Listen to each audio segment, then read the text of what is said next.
Some high clouds settling in over Rangers ballpark in Arlington.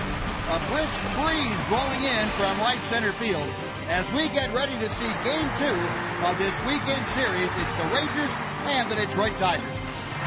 And welcome in, everyone, along with Tom Greaves, Steve Busby. Glad you could join us tonight for this Friday night of Ranger baseball. A couple of sinker ballers going tonight, and two very good young sinker ballers, both of them 24 years old. But first things first, the Rangers have a great bench this year, and it's a very deep bench. And you're going to talk about a couple of guys that have really contributed coming off that bench. Absolutely, Buzz. First one is Leury Garcia. Now, Leury is not a typical utility guy because technically he's a 22-year-old prospect who is playing in a utility role. This kid eventually could be an everyday player. He has the tools to do that.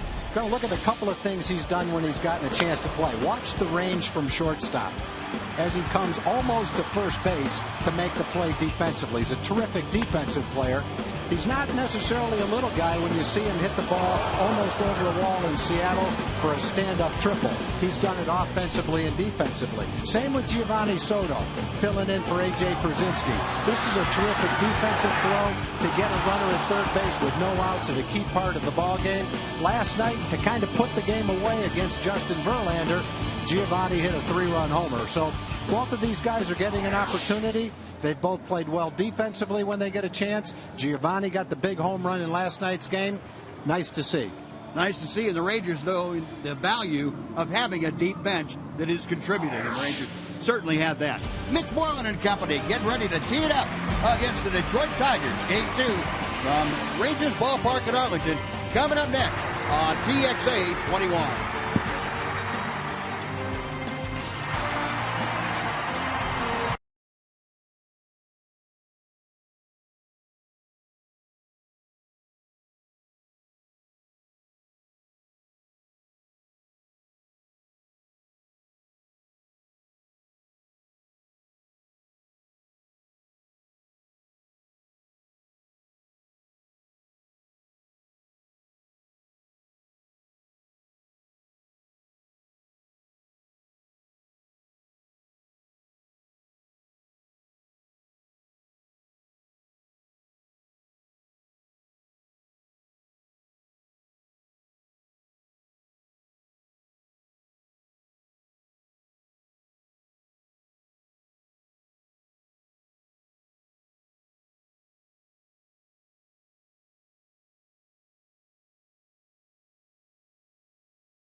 By your Texas Ford dealer.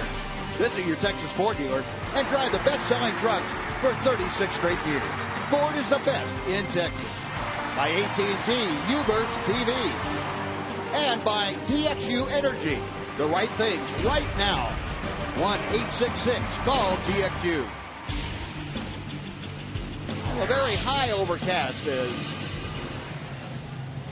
Nick Tepesch out to the mound. The 24-year-old right-hander will face this lineup as presented by Jim Leland, the Tigers manager. Andy Dirks leads off. Torrey Hunter is in right field. Miguel Cabrera bats third and plays third. Cleanup hitters, the first baseman, Prince Fielder. DHing, Victor Martinez. Alex Avila's the catcher. Hitting seventh, playing shortstop, Johnny Peralta. Don Kelly is in center field. And Ramon Santiago gets the start at second, and he bats ninth. And we'll look at the scouting report for Nick Tepesch. Solid start to his major league career. 3-3 with an ERA right around 4. Sunday versus Houston, one of his best starts.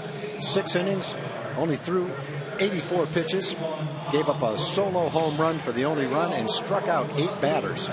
Only walked 1 batter in that game. He's been exceptionally tough on right-hand hitters. 186 opponent's batting average. That's the 5th best in the American League. And his last start, he got his command back, got his sinker back. He'd had gone a couple of starts without good command, without his good sinker. Hopefully it'll be right where it was against Houston tonight against the Tigers. Well, that first pitch, any indication, is pretty close to where it was last time out against Houston. Andy Dirks leading off, and he takes inside to even the count, and a ball and a strike. Dirks, a .255 hitter. 4 home runs, 13 driven in. And that pitch just off the inside part of the plate. 2-1.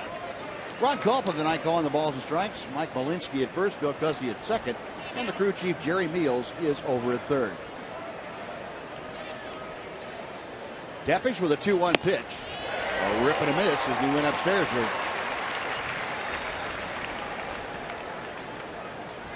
Well, Nick Tepesch, if you can say a 24-year-old after only a few starts the way he's had is settling in, Nick Tepesch is settling in. Yeah, I think he is too, Buzz. Yeah. I think he's got the makeup for it. You know, he's pretty much an unflappable kid. Who knows what's going on inside? I'm sure he feels the same things inside that everybody else does. But outwardly, very calm, very businesslike. Looks to me the same way, like he's settled in pretty nicely. Yeah, and you know, he doesn't say a whole lot. I mean, he's not an outgoing personality type, but everything that he says is very positive about what he's trying to do. It's not, you know, kind of the typical response, well, I don't know this, I don't know that. Boy, he jammed Dirk pretty well. Leroy Garcia, the second baseman, up with it. And on to first, that is 1 out on a jam shot grounder. Rest of the Ranger defense tonight, Murphy, Martin, and Cruz left, center, and right. Moreland at first, you saw Garcia at second. Elvis Andrus, the shortstop, Adrian Beltre at third. Giovanni Soto handling Nick Tepesch tonight. Torrey Hunter, right fielder for the Detroit Tigers up there. And he takes just off the inside corner for ball 1. You know, it's funny how a big league season unfolds. When Nick made the team out of spring training, on paper, you would say, well, the Rangers have a strong starting rotation. Colby Lewis will be back soon, and then Nick will go back to the minor leagues. And hopefully Colby will be back soon. But in the meantime, Alexia Gondo is on the disabled list. Matt Harrison's going to miss probably most of the season, at least the first half of the season. And so his performance now becomes even more critical. Look at Colby Lewis there. You know, I didn't realize how good Nick Tepesch was. That last pitch that he threw, it had a double break to it, because as soon as it was hit, it hit the side of the mound and kicked right over to Garcia. It's tough to throw that pitch. It really is. Yeah. That's an experience. You teach that to the kids you work with? Yeah, I try to, but that's got to have the aptitude to learn it, I right guess. beyond me. Now Cabrera. Now watch this. He'll throw it. It goes one way. Now he hits the mound. It goes right over to Garcia. That's just smart pitching. Taking advantage of the field. That's right. That mound's there for everybody to use, but he did take advantage of it. Miguel Cabrera, the count of 2 balls and no strikes, and Cabrera following up his Triple Crown season last year with another outstanding start to this year. That's hit high in the air, and that will drift back into the seats down the right side. Good crowd on hand here tonight, somewhere in the neighborhood of 40,000 or so, anticipated for Fireworks Friday. Now, Cabrera is just a nightmare to pitch to. He doesn't strike. He's only struck out 22 times, 160 at bats. He's obviously got power. Hard hit. And Elvis will not have a play that time. He almost did it worked to him last again. night. That worked last night. Adrian deflected a shot last night off his glove out in front of Elvis Andrews, so he was able to pick it up and fire on the first of the out. But this time, it didn't work. Tell you what, you hit that ball off the third baseman to the shortstop 2 nights in a row, and you are hitting into some bad luck. Yeah. Adrian blocked the ball last night, only it was closer to Elvis, and Elvis picked it up and threw him out at first. That's a tough ball to handle. I'm sure that's a base hit. It is. It was ruled that, and rightfully so. Cabrera is like a contact hitter who hits the ball to all fields with ultimate power. The fielder grounds right into the teeth of that overshift. Uri Garcia handles all 3 assists in the first inning. Tigers get a hit, but strand a runner. Tigers do not score. Rangers coming up bottom of the first inning.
In a scoreless ball game. And here's Ron Washington's lineup tonight. Elvis Andrews will lead things off. He's at short. Second baseman Uri Garcia back second. He's Lance Berkman. Adrian Beltre is the cleanup hitter. Nelson Cruz in right field batting fifth. Mitch Moreland at first base. Giovanni Soto catches in seventh. David Murphy is in left field. And batting ninth, the center fielder, Leonis Martin. Rick Porcello on the mound for the Tigers. 1-2 ERA, .668. 6 starts, 1 relief appearance. Last 3 starts, though, have gone well. 1-0, nice ERA. Opponent's batting average right around 200. 2-3, .783. 5 career starts against Texas. He struggled against the Rangers. The other thing I noticed in their notes, Buzz, that they alluded to, first time in his career that he's ever had 3 straight starts, his 3 most recent starts, where he struck out at least 5 batters in the game. He's got like 18 strikeouts in 19 in the third innings in his last 3 games, and opponents are hitting .203. So the overall numbers don't always tell the story. I guess it's more important, what are you doing right now? And right now seems to be better. Well, that's certainly what the Rangers are more concerned with. Yeah. what he's doing right this minute. Elvis, a chop foul at home plate. It's no balls and 2 strikes.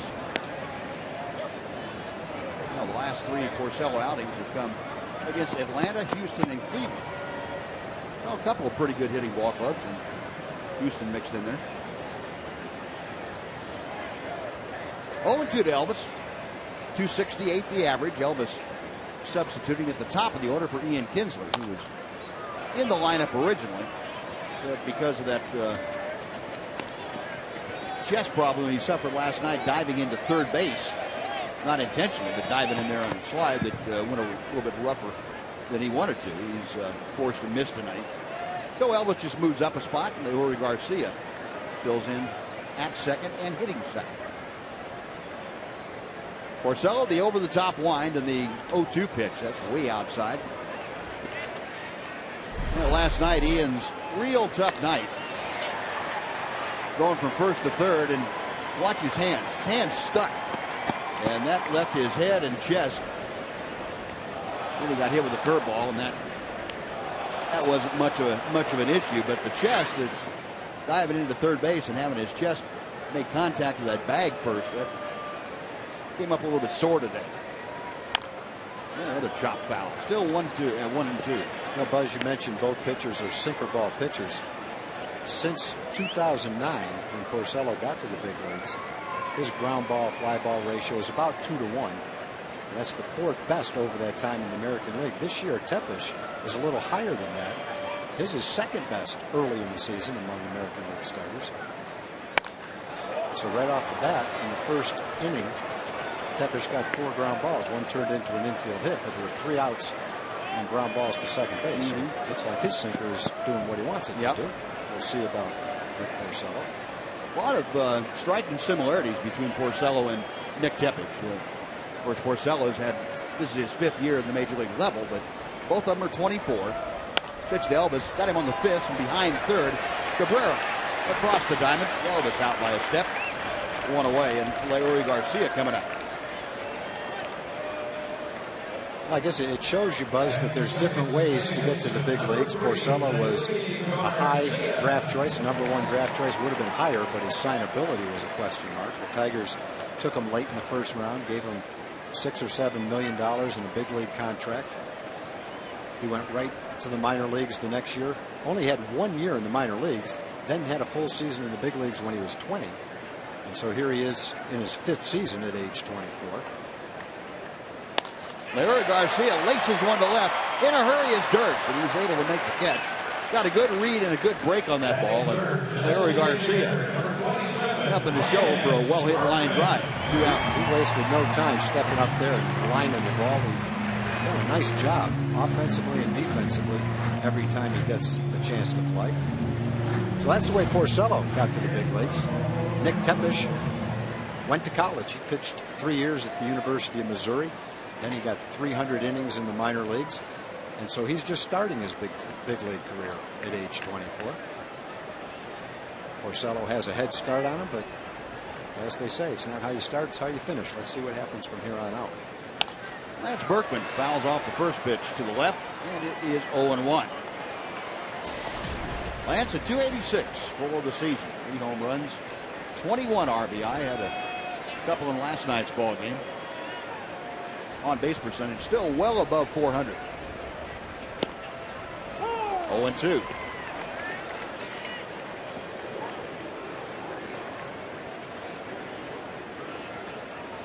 Lance, of course, the switch hitter. Sees a lot more action from the left side of the plate than he does from the right side, which is true for almost every switch hitter. Porcello with the 0-2 pitch. That's fouled out of play. The one thing that Porcello has done to the first 2 hitters and now to Lance Berkman too is get ahead of him. He has gotten ahead very, very quickly. Strike 1 and then strike 2 when the ball hasn't been put in play. And that's something that Porcello has not always done effectively. But that apparently is one of the things that has changed for him and changed for the good for him. Pitch foul back, tried the off-speed pitch, and Berkman able to fight it off. Porcello's best year was his rookie year at age 20. He went 14-9, had an ERA under 4. Since that time, his best ERA is 4.59. He hasn't really been able to duplicate his rookie season. Check swing foul. He's been so young, they really haven't extended him. He's never had 200 innings in the season.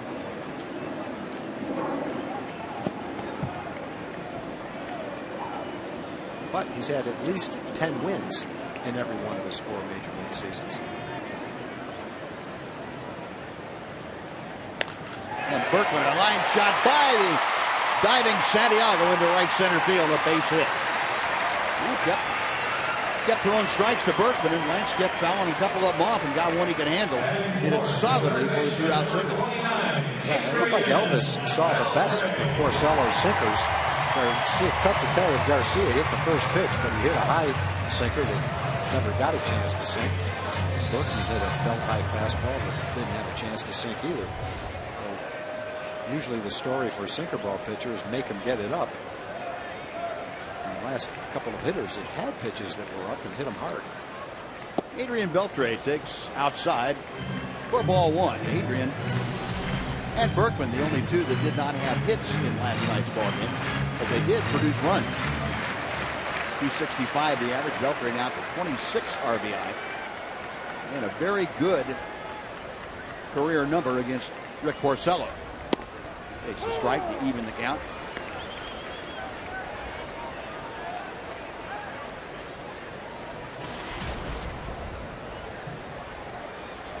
Beltre starting to heat up as the weather gets warmer. So does Adrian. And those numbers will tell you that is the case again in 2013. Berkman took off, and Porcello got halfway through his motion, heard somebody yell, "There he goes," and just stopped. So Berkman's going to be at second anyway. It just turns into a balk. He gets robbed out of a stolen base. Yeah, he did. Porcello never saw him. Someone yelled to Porcello. Is the only reason he stopped. I don't think he knows what happened. It was too late to stop. He'd already started his motion to the plate. Now, if you're looking somewhere for the definition of brain cramp, that was it.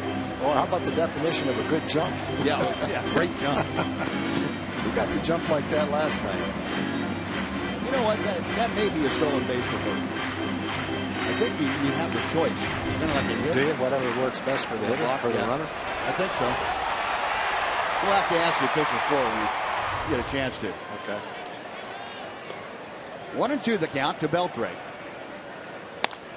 Out of play down the right side. Adrian staying alive at a ball and 2 strikes.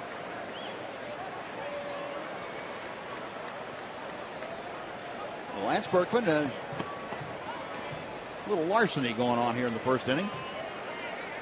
They say it came up balk, Buzz. Came up balk, okay.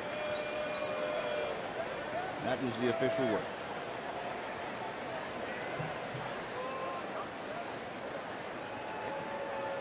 Porcello sets, he checks Berkman. Again, the 1-2 and another foul ball. And Porcello kind of having the same type of beginning that Yu Darvish had last night. Not giving up a whole lot, but not being able to put hitters away, getting a lot of foul balls. Both Berkman and Beltre fouling off a lot of pitches. And Darvish able to make the adjustments last night after about 3 1/3 innings. Again, the 1-2 pitch. Got him swinging. 94 away, and Beltre couldn't catch up. Now the Rangers get a hit, but strand a runner. We'll go to the second inning in Arlington. Tigers nothing, Rangers nothing on TXA 21.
Buzz, folks up here in the community corner enjoying a little breeze cooling things off right now, but we're up here to talk about the Keep Living program. During the school year, participants ran several races, including half of a marathon, and they did countless hours of community service as they learned about living healthier lifestyles. The Rangers Foundation is proud to support 3 high school programs right here in North Texas. You can find out more at texasrangers.com/foundation. Buzz? All right, Joe, thank you. Great program Rangers Foundation involved with there. And helping a lot of kids. Victor Martinez on a 1-1 strike, leading off the second inning for the Tigers. Nick Tepesch back to him. And a changeup, and it's 1-2. Nick starting to use that changeup more and more as he settles into a starting role at the big league level, anyway. Line foul down the left side, one hop into the seats, right over the tarpaulin. It's still 1-2 I think you have to be pretty impressed with the assortment of pitches that Nick has. He's got a 90 to 92 mile an hour sinker, curveball, slider, and a changeup. He's got all 4 traditional pitches. Looks like he's got good makeup, good presence on the mound. He's got good experience at a solid college program. He's got 300 minor league innings. Certainly hasn't been overmatched at the big league level. Sure hasn't. If anything, there's been a couple of times where he's overmatched the other team. 2-2 pitch. That breaking ball is lowered inside. No, the count has gone full. You know, that last foul ball, and Tom's always talking about the fans bringing out a glove. He needed a glove on his chest. He was going to handle what that. happened? That ball had spin on it. He put his glove where that ball looked like it was going, but the spin brought it back to his chest. That's what big league fielders have to deal with occasionally, and sometimes they miss them, and you wonder why. It's because of that spin. Yeah, another second shot at it. Oh. No matter where you go, the ball will find you. So, no, not again. I can't. No. Okay. Woo. That was close. Again, the 3-2. Way inside, ball 4. And Victor Martinez coaxes a leadoff walk from Nick Tepesch. So Martinez aboard, nobody out. Alex Avila, the catcher, will step in. Got some good news on the medical front. Alexi Ogando, you remember, had an MRI yesterday, and the results came back. No structural damage for Alexi. So it's a matter of giving him a little time off and probably some medication to get the inflammation out of there and get right back to work. If anything, it'll work as a nice rest. It'll make him stronger in the second half of the season. Avila fouls the first pitch away to the left. It is 0-1. Avila off to a slow start, 189 with the average. That's 4 home runs, though, and driven in 9. Last 4 games, you can see he's kind of magnified that slump just a bit. Tepesch would love to get a ground ball at an infielder right here. 0-1 pitch. And it's 0-2. Nick throwing the curveball that time, taking a little bit off the breaking ball. That's a good curveball, yes, too. Sir. Very good curveball.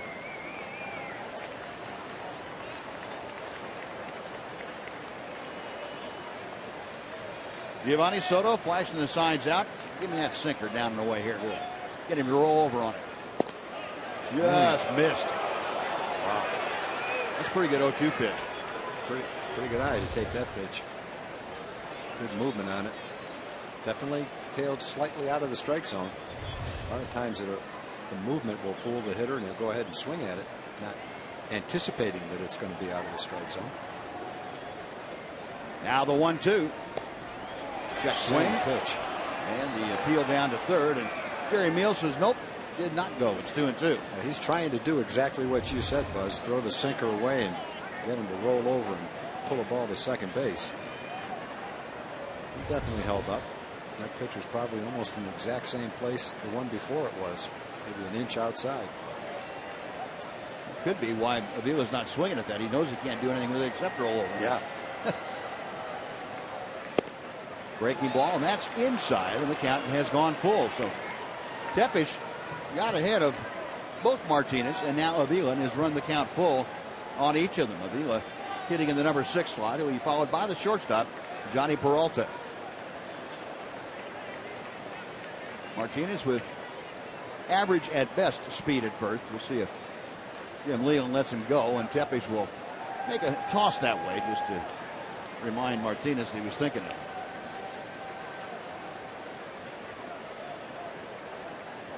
Except for the top and bottom of the order, the Tigers not much in the base stealing department. There goes Martinez. The pitch is grounded. Nice play by Moreland at first. The only play he had was a step on the bag, but that saved a run probably if that ball gets by him. Well, Mitch Moreland again using the glove in Gold Glove caliber play down there at first. Yeah, and generally for a first baseman, you talk about offense first, and Mitch's offense is obviously coming around, but he's always been pretty solid at first base, and he looks like he's getting better and better over there, making all the plays to his right, to his left, scooping the ball that you have to scoop to save the infielder's errors, covering pretty good ground, chasing the foul pop-up. Looking good defensively right now. The one out here is Johnny Peralta. Takes inside, ball 1 from Nick Tepes. Peralta, again, having a solid year. 326 with 4 home runs. He has driven in 18. 387 on base percentage. So he has done a lot of good for the Tigers down there at the bottom part of the order. There's an off-speed delivery that catches the strike zone. It's 1-1. Peralta 1 for 4 in last night's ball game.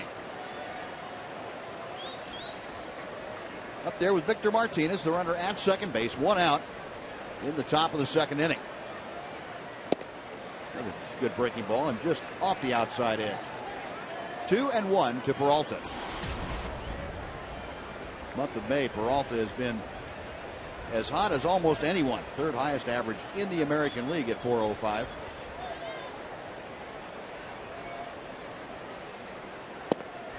And ball 3 is blown away. It looks like Tepes being a little bit careful, and you can understand why. You've got Peralta at 326. The next hitter, even though he's left-handed, Don Kelly, hitting just 212. Oh yeah, you don't really want to walk Peralta, number 7 hitter, but once you fall behind, you want to be pretty careful with coming in the strike zone. That's inside, ball 4. So a pair of walks in the inning, runners at first and second. Don Kelly coming to the plate. Yeah, I think the other message that Mike Maddox might consider right here is, the old trust your stuff message, where, he's throwing 92 miles an hour. The ball sinks. You can get ground balls.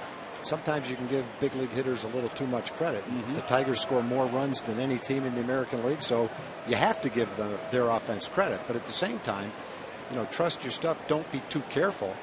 And one of the things you don't want to do against a good hitting team is walk guys and put extra men on base. So they may be saying, look, your stuff is good, kid. Throw that sinker down around the knees, get your ground ball, and we'll turn 2 for you.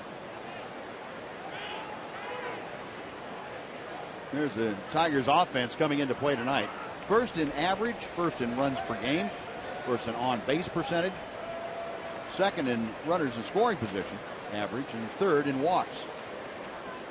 So it is a very formidable lineup to face, and Nick Tepes right in the middle of it now. Don Kelly with runners at first and second goes after the first pitch, a little tardy with the swing, and fouls it straight back. Tom, I think that would have been a great message to have Mike Maddox stick out there, and I'm pretty sure that's part of what he said. And the other part probably was, okay, now what do you want to do? How do you want to go after this guy? And that's something that Mike always leaves with a pitcher, is a plan for the next hitter. Sure. Little roller down the third baseline. Beltre is going to have one play, and he gets the out at third. He could have stepped on the bag. He decided to plant a tag into Victor Martinez as he stepped on the bag. I think trying to go along with what Beltre might have been thinking on that play, you can see him wait for the ball. He doesn't want to charge it because then he can't get back to third base. He's going to wait on the ball to get to him. He probably wanted to tag third, but wasn't exactly sure where the bag was, and knew he could tag the runner. So he's looking at the runner, not sure where the bag is. So he says, "The heck with it! I got to make sure I get it out. I'm going to tag him." It's got almost no man's land over there. Here's Ramon Santiago, and he takes a breaking ball low for ball one. Santiago, the switch hitting infielder, did not start last night. Omar Infante was the second baseman. Adrian's watching the ball, watching the runner, and hoping that he can find the bag. And his foot wasn't on the bag, and I don't think he was positive that he could find the bag before he got there. Next pitch is low from Tepish, is 2-0. And Nick's now all the way up to 37 pitches, 19 strikes and 18 balls. And that's not the strike ball ratio that he's accustomed to. You got to be reasonably careful with Santiago. He's a pretty good hitter. He'll make some solid contact. 2-0 pitch. Moreland is going to overhand to Tepish, covering, and they get out of it. A couple of walks in the inning, but 3 more ground balls for Nick Tepish. 2 are left stranded after an inning and a half. Rangers nothing, Tigers nothing on TXA 21.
McLemore. You can get to him at 469-209-2121.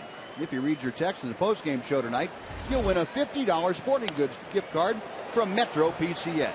Text again is 469-209-2121. Nelson Cruz leading off the Rangers' second scoreless ball game. It'll be Cruz, Moreland, and Soto to face Rick Porcello. Sinking fastball at the knees, and it's 0-2 to Nelly. Cruz, 11 home runs, 33 RBI. Both those marks the tops on the Ranger club. He is tied for the American League lead with those 11 home runs. Reached for that outside pitch and fouled it straight back. A couple of birthdays to mention. Lewis Knight from Dallas is 90 years old today. Dolores Thorpe from, I'm probably going to pronounce this wrong, Cairns, Texas, 94 years old. Lewis, Dolores, never miss a game. We really appreciate that.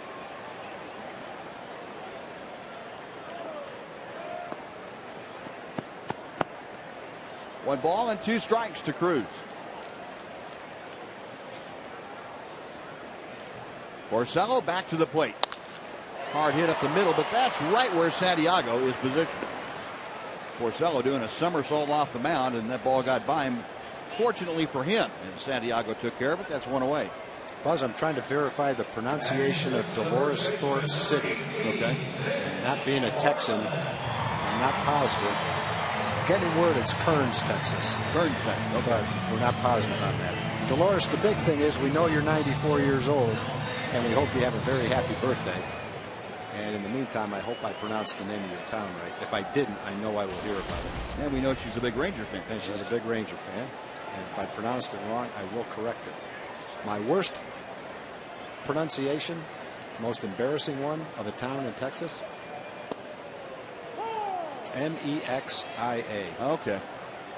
And this was about 15 years ago, and I unfortunately called it Mexia. Mexia. Yeah. And I heard about that before the words got out of my mouth. And people said, "You're not from Texas." And I said, "Well, what gave you your first clue? Can't you tell by the way I talk?" Trying to be as Texan as I can. Breaking ball comes into Mitch Moreland, and it's no balls and 2 strikes. Well, I don't think you're the first person that's ever made that mistake. Probably not, but and I doubt not many of them did it on TV, though. That's well, the thing. that's quite possible. The other one I had was I called it Palestine instead of Palestine. Yeah. There's been a few more along the way. Fortunately, there's usually a bunch of people in our truck from Texas that can quickly correct that. A ball and 2 strikes to count to Mitch.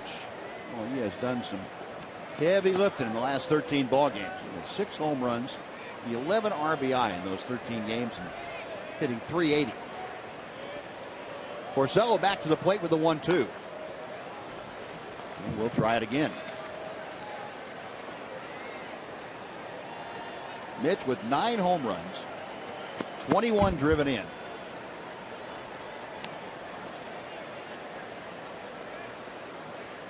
On base percentage now approaching .350. Again, the 1-2 pitch. Thought about it, laid off the breaking ball down and in. The count is even at 2-2. You know, last night, Buzz, we had a lot of fun talking about our friends that work with us down in the truck. Yeah.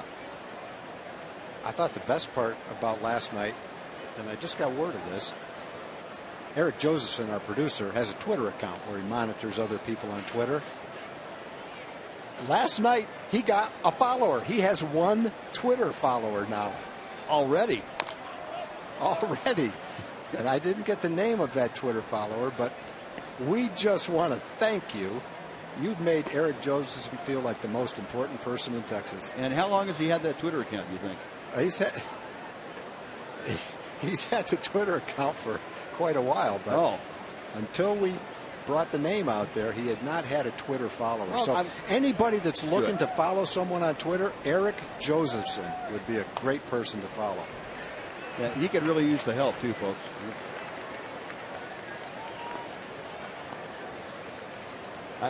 If I were you, Tom, I don't think I'd turn my back during breaks. You might get something stuck in it from the truck. Is that possible? If it's possible, you would. It's probably possible. We have to remember they can make us look worse than we really are. 2-2 to Moreland. Good rip that time, and he fouled it straight back. A pretty good set to here between Mitch Moreland and Rick Porcello with 1 out in the 2nd inning. Rangers doing a pretty good job of getting the pitch count up. Twitter total, it's up to 2. It's doubled in one night. Doubled it in 24 hours. That's pretty good. And Mitch rolls 1 out to second base. Santiago. Sidearms on the fielder. That is out number 2. You know, we talked about Rick Porcello when the game started. He had a 6.68 ERA. But the fact that in his last 3 games he pitched much better than that. And even though it's only 6 hitters into this game, he has the stuff tonight of someone that has an ERA much better than 6.68.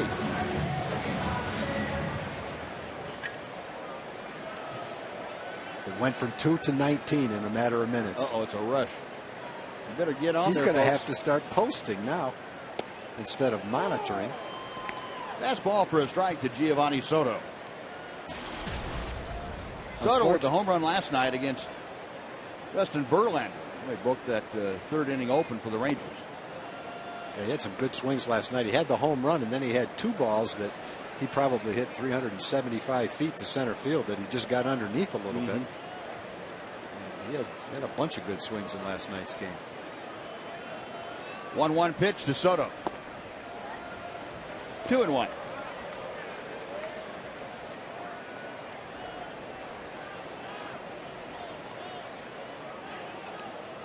Giovanni at 176 with the batting average. Porcello back to the plate. A rip and a miss. Boy, that sinker really working its way down and in toward the right-handed hitting Giovanni Soto. Look at the movement on that sinker. That's one of those sinkers we talk about that looks like a left-handed slider. Got him on the fist, the same pitch. Still 2-2. Giovanni with a start tonight now has started 9 of the last 11 ball games for the Rangers. He's filling in for the injured A.J. Pierzynski, who by all accounts is doing much better. That's a little bit low and outside. It's a full count to Giovanni Soto. Now both guys have good stuff tonight, but after 2 innings both guys are going to be right around 40 pitches, so they've had to throw a lot of pitches. Payoff pitch and a chopper foul. Yeah, there've been a lot of foul balls, and I think you tend to pound a lot of sinkers into the ground. Yeah, just like Giovanni did right there. So there's only, for the Rangers, there's only been 1 base runner. This is the 7th batter he's faced, and this will be his 42nd pitch, and 33 of them have been strikes. Got him swinging, pulled the string, and had Giovanni out in front. Second strikeout of the evening as Porcello sends the Rangers down in order. We're going to the 3rd inning at Rangers Ballpark in Arlington. Scoreless on TXA 21.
To Rangers Ballpark. Enter Dr. Pepper as a coupon code at TexasRangers.com, or you can bring any Dr. Pepper can to Rangers Ballpark in Arlington for $5 off select tickets for non-premier games in May and June. A lot of great ways to watch your Rangers play, and I'm glad to have you with us tonight on this Friday night.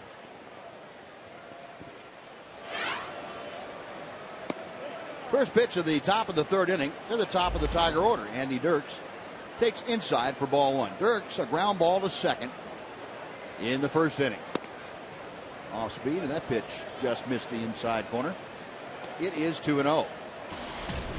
And Nick now 40 pitches, 20 strikes, 20 balls. There's a belt high strike. It's 2-1. You know, Nick walked a couple in that 2nd inning. This Tigers offense, we showed you the on-base percentage as a team that they have. It tells you they're all not only good hitters, they also eyeball a lot of pitches. And Dirks gets one out with a plate that he just shoots into center field for a leadoff base hit. 2nd straight inning that the Tigers have had their leadoff man aboard against Tepesh. Well, that one caught pretty much the middle of the plate. Didn't quite get it where he wanted to, but you know, he gets ahead, gets behind the leadoff hitter 2-0, and you need to throw a strike. You've got the big guys coming up, and you don't want the leadoff guy to get on base. Make him hit the ball, he gets a base hit. Hey, that's the way it goes. Guys can get base hits, just don't want to walk them. Now here's Torrey Hunter, who also grounded out to second base in the 1st. Dirks with pretty good speed now at first base. And Hunter chops one foul at home plate. It is 0-1.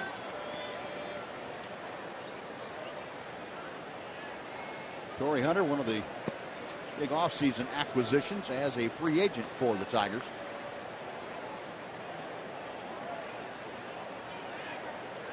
Last night, Hunter took an 0 for 3. And right now, he's mired in an 0 for 10.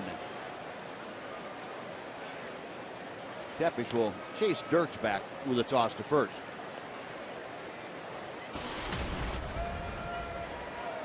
Four strikeouts in those 10 at-bats for Torrey Hunter.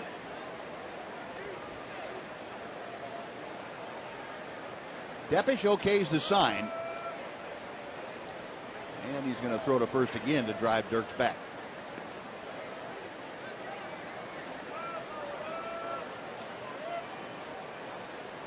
Nick, the 24-year-old from Blue Springs, Missouri. High set, and the pitch to Hunter is fouled back. Got away with an off-speed pitch that hung up there. 0-2 now to Hunter.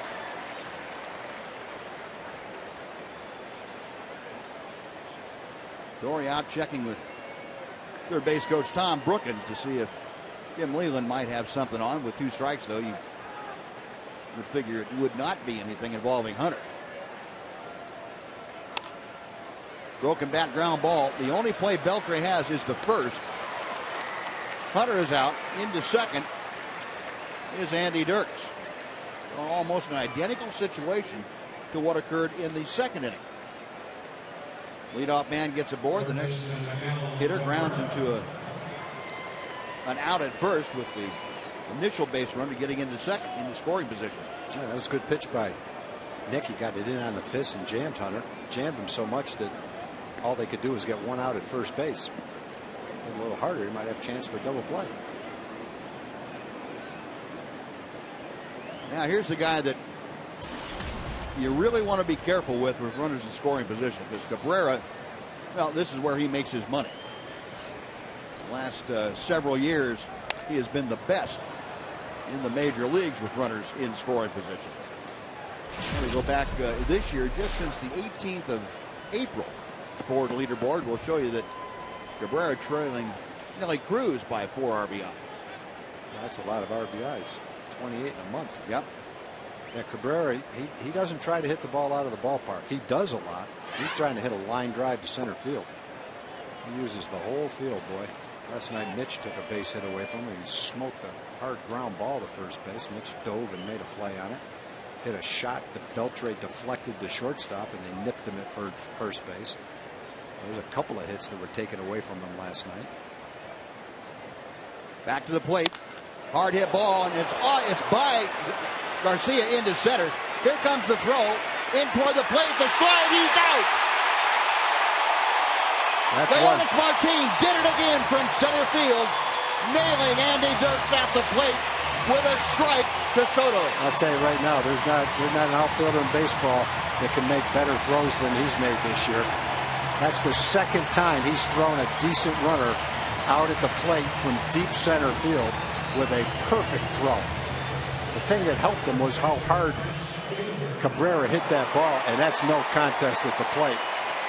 Perfect throw, looked like a pitch from the pitcher, and Soto just buries the runner before he could ever get to home plate. What a throw. Yeah, Dirks was not getting to home plate. Wow. That is something. He threw out Gene Segura in Milwaukee on a very similar play, but he doesn't even smell home plate. Wow. That would be the definition of blocking the plate. And Prince Fielder chops one foul. It's 0-1 now to the Tiger first baseman. Generally, when a guy's thrown out from the outfield, especially in center field, it's a ball that the center fielder has had a little time to charge, and he's closer to home plate when he throws it. That ball was hit so hard.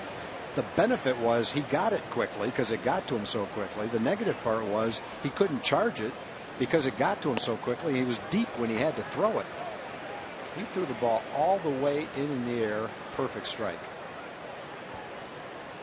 Heck, the pitchers don't throw him perfect strikes from 60 feet away. Yeah. He was 260 feet away, exactly 300 right. feet away.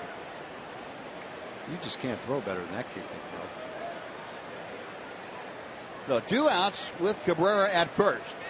And the pitch way inside the Prince fielder. You see how quickly it gets to him and where he is when he catches it. Gets his feet in position to throw quickly. And there's the throw. That was such a good throw, Cabrera couldn't even take second base on it. Didn't try to anyway. You talk about a rope. That ball, I'm glad Leori chose to get out of the way of that one. That would have embedded itself in his chest. Hard hit, but pulled foul, and the count is 2-2. Yeah, if that ball had gone into Leori's glove, it would have been because the ball went there.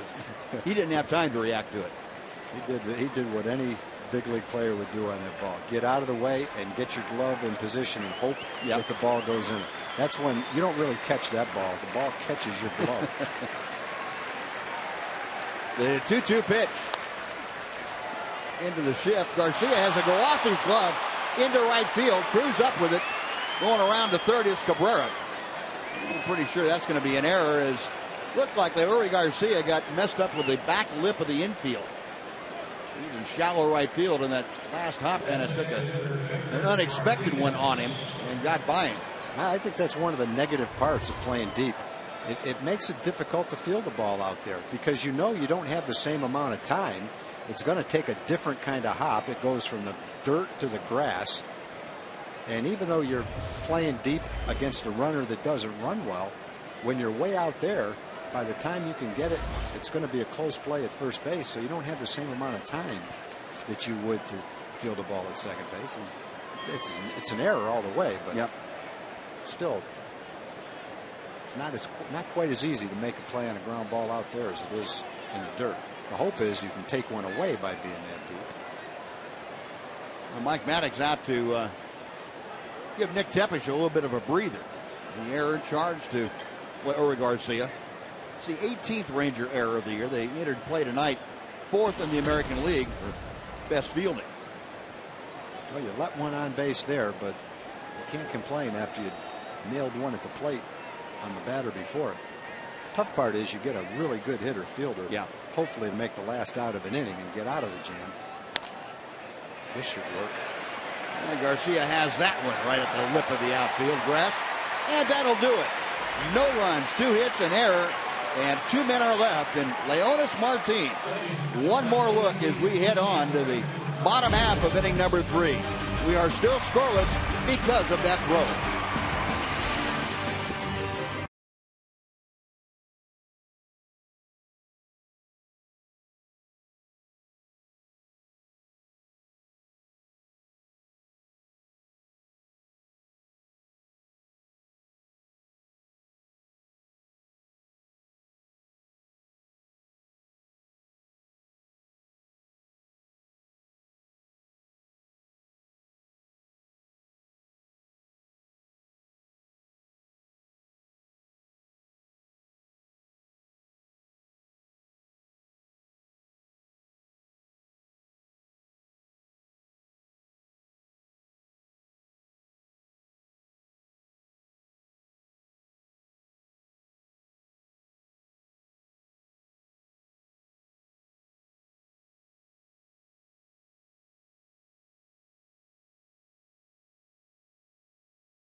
Is sponsored by SportsCityToyota.com. Well, David Murphy leading off the bottom of the third inning, a scoreless ball game. And Murph takes a sinking fastball for strike one. You look at the line so far for Porcello. Coming into this inning, he had thrown 42 pitches, 34 strikes, and faced 7 hitters. One of them was Garcia, who hit the first pitch.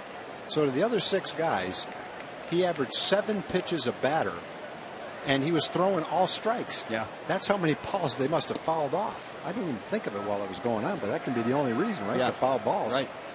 He's thrown 35 strikes, and this is the 8th hitter he's faced, and one hitter had a 1-pitch at bat.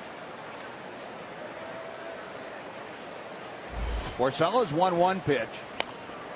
His chop foul. Beating that thing into the They ground.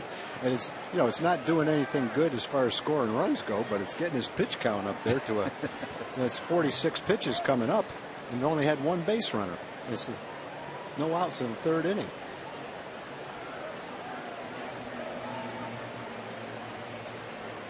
The over-the-top windup, the 1-2 pitch to Murphy. Got him swinging. Changeup. Good changeup. That is the 3rd strikeout for Rick Porcello. 1 out, Leonis Martin now. Well, Porcello's a guy that's never been a strikeout pitcher. He'd have maybe 160 innings and strike out 110 batters. But now in his last 3 starts plus this start, he's pitched about 22 innings and struck out 21 or 22 batters, a strikeout per inning. Martin, a .268 hitter. Couple of home runs, 5 driven in. Shows bunt and the ball way inside, so he takes it. That had Miguel Cabrera really charging down the line from third. It's hard to calculate the impact of throwing a runner out like that, because if you don't throw the runner out, obviously 1 run scores, but it's 1 less out. Who knows what happens the rest of the inning? Right. You know, it has the possibility of turning into a big inning. That's just a huge momentum buster right there when you make that play. Not to mention the fact that everybody in the stadium, certainly in the Tiger dugout, was chalking up that as a run. Right. Exactly. They had no idea that was going to turn into an out.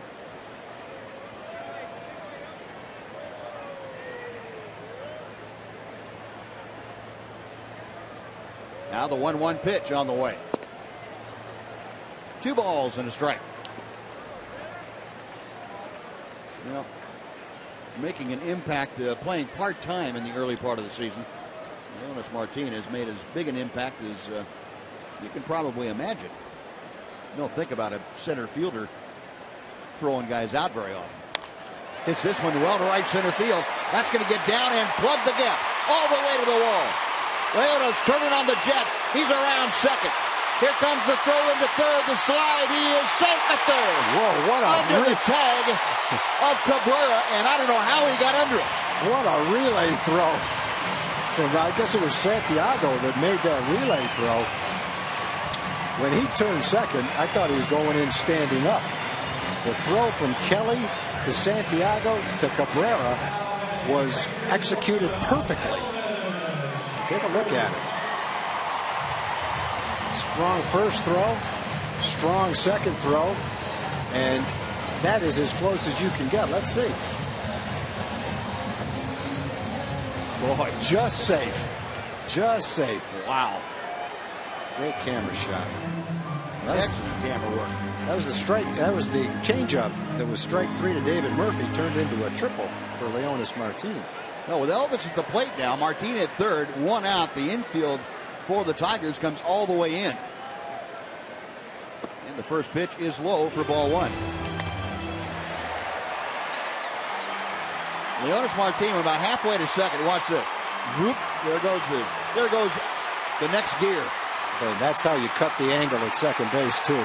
He never broke stride when he touched second base. That's why he was safe. Elvis trying to put the Rangers ahead. And he takes ball 2. Well, Elvis trying to make Porcello get the ball up. He was just flat taking that last one. Yeah, he was. He was taking all the way.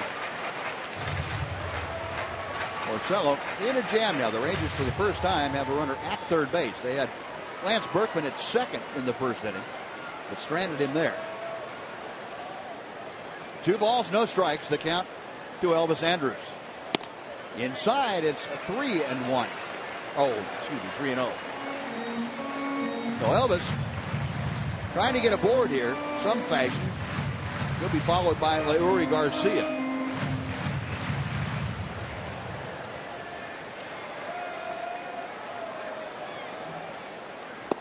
And there is a strike at the knees. Now, if you're Elvis in this situation and runner at third, do you make him throw another strike? You know, I don't think so. You got a veteran hitter up there. You got a rookie coming up next. I think if you're Elvis, you try to hit the ball to right field. Okay. And if you get your pitch, I think you go for it. 3-1. He goes the other way. A little looping line drive picked off by Prince Fielder. So that is going to be the second out. Elvis really got jammed, and I assume that's not the kind of pitch you're looking for. That's pretty much what we said. Get a pitch and hit it to right field, but it looks like this pitch just comes way in on his fist, and that would have been ball 4, and that was not a good pitch to hit or to even swing at. 3-1 in that situation. I think the movement of the pitch and probably anticipating that Porcello doesn't walk many batters and that you were going to get a better pitch to hit, committed to the swing a little bit before you recognize where the pitch was going to be. First pitch to Leury Garcia, way inside for ball 1. So Garcia lined out to left field on the first pitch he saw back in the first inning. With 2 outs, infield back at normal depth. Porcello to the plate. Inside, and Avila having to go down to both knees to keep that pitch from going to the backstop. And keep in mind what we've seen from the backstop here as you get a look at that last pitch. What we've seen from the backstop is uneven bounces off there. You have no idea what's going to happen. Some come straight back. Last time one came back as hard as it went in, right back to home plate. Saw one last homestand that bounced almost 3/4 of the way to first base at an angle. But all you can do is take a couple of quick steps, anticipate that you're going to score, and be ready to put on the brakes if the ball caroms back toward home plate. 2-0 pitch, and that settles in for a strike. It's 2-1. I think if you were in the same situation, Buzz, 3-1, and Berkman was the next hitter, you might go up there and take another pitch, hoping to get Berkman a shot, more of a, the guy that's getting paid to knock in the runs. Next pitch fouled away to the left, and the count is now even to Leury Garcia. 2 balls and 2 strikes. But I think generally with a man on third and less than 2 outs, you have a pretty good feeling that Elvis is going to be able to accomplish what you want to accomplish in that situation.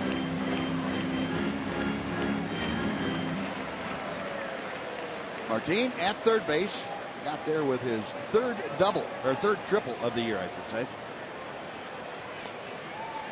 Leury Garcia trying to score it. And that's chopped foul. Pretty good changeup from Porcello.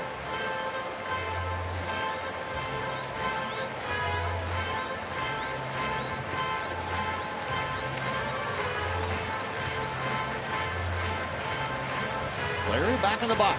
2 balls, 2 strikes, 2 outs. Rick Porcello trying to work around a 1-out triple by Leonys Martin. Call strike 3. Garcia knew it. Backdoor hook. And Porcello does indeed work around that triple. No runs to hit, 1 man left. We're going to the 4th inning. Tigers nothing, Rangers nothing on TXA 21.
welcome in Joel Thomas. Joel? Hey, thanks, Buzz. Hey, I want to introduce you to Terry Hustis. Terry battled back for 2 years against breast cancer, and now she is the honorary Texas Rangers Batgirl. I guess one of your friends entered you for that, right? Yes, sir.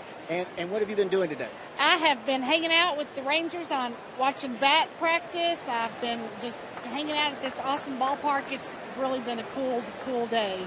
Are you surprised when people call you an inspiration? Oh, very surprised. I don't know what an inspiration I am, but it's just been really, breast cancer is a really hard thing for anybody to go through. Well, she battled back, and now she's the honorary Batgirl, enjoying some baseball right here on the 7th row. Congratulations, Terry. And thank you so much. You're welcome very much. And I did check tag, Huestis. It is Hustis, right? Yes. All right, I'm just checking. Tag has problems with it. Thank you, Joel. Thank you very much. Thanks, Terry. Nothing more annoying than a person like that behind him trying to have a serious interview and jumping up and down, waving their hands. Pitch inside to Alex Avila. It's 2 balls and a strike. Avila leading off the 4th inning for the Tigers. Alex grounded out to first. A nice diving stop by Mitch Moreland in the 2nd inning. Scoreless ball game. A couple of opportunities have gone by the wayside for each ball club. Leonis Martin shut down one himself by a throw to home plate last inning to get Andy Dirks, and then Leonis had a triple with 1 out. The Rangers couldn't get him home.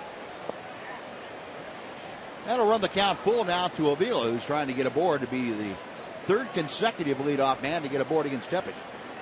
Avila will be followed by Johnny Peralta, the shortstop. No wind tonight. Flags are barely rippling up there. Unusual for our ballpark.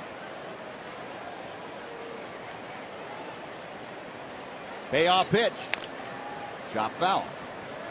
I have a feeling in about 3 weeks or so, we're not going to see flags do that. No, we're going to need paperweights up in the booth. Yep. Yeah, after all the cold weather, we've started to get some normal May humidity. Temperatures back up in the upper 80s and low 90s around here. Again, the 3-2 to Avila. And another foul ball. The Tigers are doing almost the same thing to Nick, fouling off a lot of balls, working his pitch count up there. Nick was at 20 balls and 20 strikes, so he's thrown 15 strikes and 6 balls since that point in time. Not many quick outs in this game. And up and in, ball 4. Well, Avila walks. And it'll bring up Johnny Peralta. Well, the AT&T trivia question for tonight. We'll bring that along to you here in just a second. Lee Smith holds the Major League record for most saves without a blown save against one opponent. He had 37 against Montreal. Who has the 2nd most? Give you a little while to think about that and come back with the answer in about a half inning. Here's Peralta, who walked his first time, and Nick Tepish having a little trouble command-wise now. He has kind of steadily lost the feel for the strike zone the last couple of innings. Yeah, the first inning he was very sharp. 4 ground balls in the first inning. And he's thrown a lot of pitches since that first inning. 1-0 pitch to Peralta. Topper foul. 1-1. A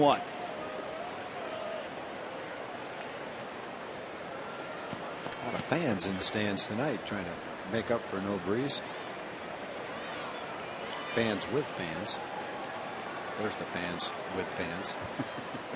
The fans fan. Moving. Tepish a check at first. The 1-1 pitch. Slow breaking ball. And that bends in for a strike. It's 1-2. Guy's not going that good. He should be doing the fanning. He's busy sipping on that drink. Way inside. 2-2.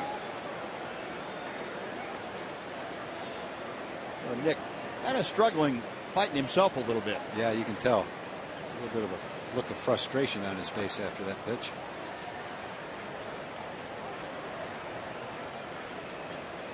He had pinpoint command in Houston through 84 pitches in 6 innings. Breaking ball hit high in the air. That's medium deep center field. Easy play for Leonis Martin. That is out number 1, and Peralta just missed hitting that ball a long way. Now that's out number 1, and now Don Kelly coming up. You can tell he smashed his bat on the ground, got the hanging curveball, and popped it up. If you never popped up a hanging curveball and always hit it out of the ballpark, hitters would hit like 100 home runs every year. Just not that easy to hit a home run. Yeah, and you no matter what. Go ahead. No matter what kind of pitch you get. Hitters didn't pop a few of those up. You couldn't get anybody to pitch. First pitch to Kelly, low and inside with a fastball for ball 1. Don grounded into a fielder's choice his first time to the plate. That was a ground ball that he got fisted on. Hit it right down to Adrian Beltre at third. Avila, the runner at first. 1 out here in the 4th. Slowly hit to second. Garcia to Andrews. That's the only play they'll have. They get the force at second. Avila is erased. Don Kelly takes his place at first. He's there with 2 outs now for Ramon Santiago. Second baseman Ramon Santiago. Just been a couple of ground balls, potential double plays, but they just haven't been hit hard enough. Got the lead runner anyway. Santiago, a ground ball to first that ended the second inning for Detroit. 161 the average for the switch hitting infielder as Tepesh will give a little calling card to Don Kelly at first base.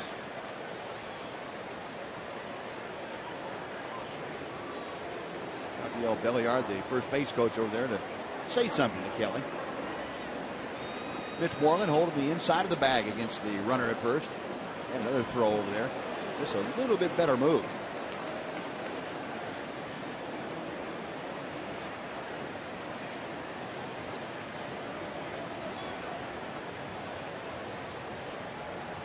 And Kelly stepping that lead off. And the first pitch is a knee-high strike to Santiago.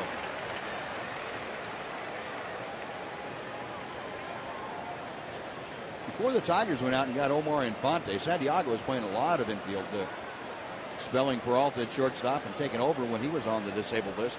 Played a lot of second base.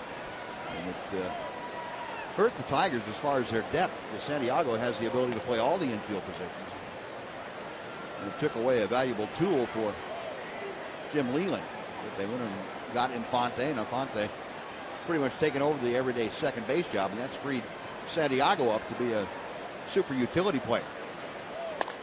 Rounds this one out to short.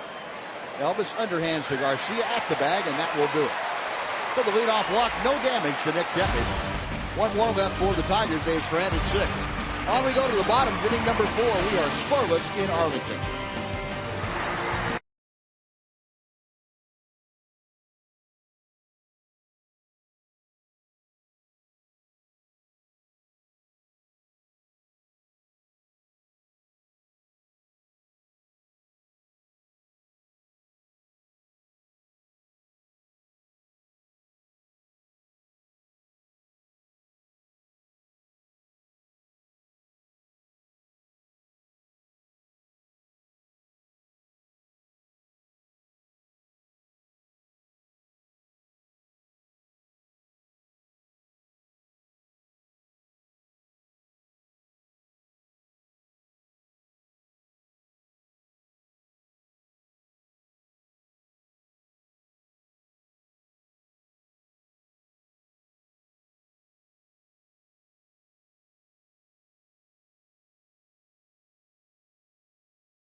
TNT trivia question for tonight.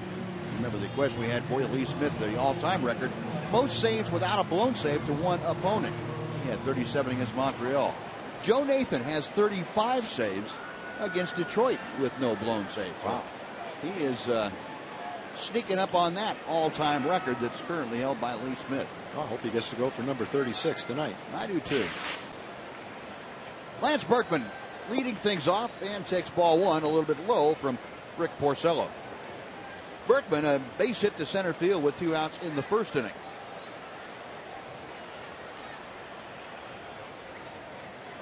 Porcello with his 63rd pitch of the night.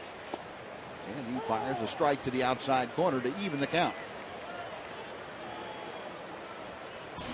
Berkman saying something to Ron Kulfa behind the plate about the probably the height of that pitch.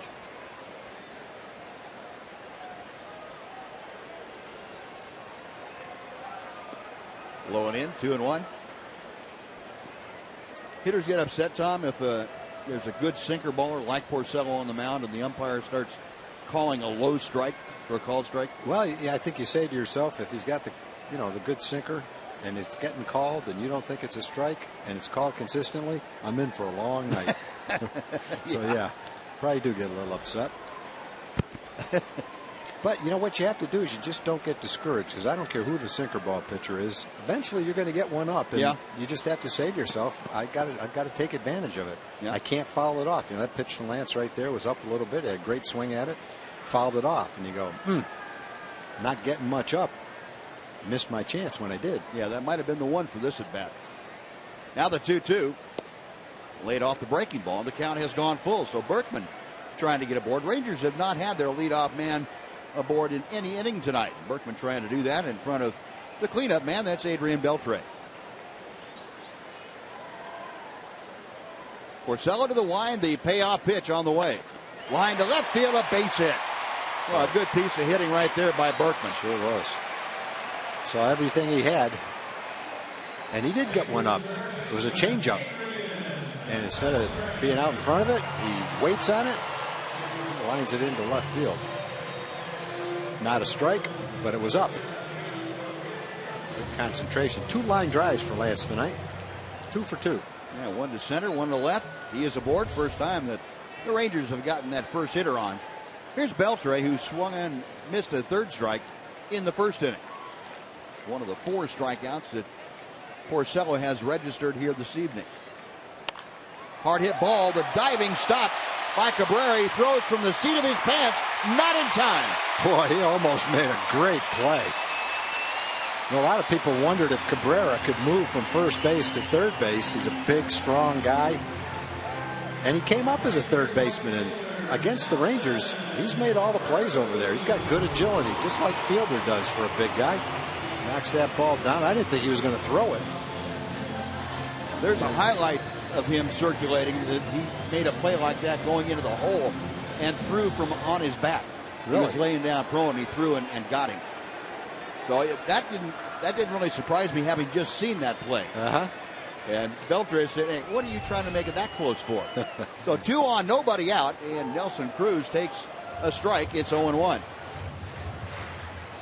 So back-to-back hits open up the Ranger 4th inning. I remember Jim Leyland saying, I don't have any concern about Miguel moving to third base. I know he can play over there. Done a nice job. He sure is right. Jim Leyland knows his players. Yep. Cruz, a ground ball to second. His first time to the plate. He has Berkman at second, Beltre at first. Could be a double play ground ball to Cabrera. To second for 1. The return in plenty of time.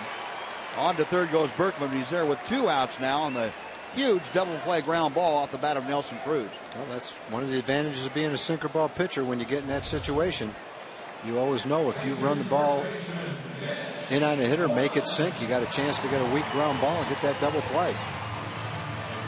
That's what they did. About as routine as you can get.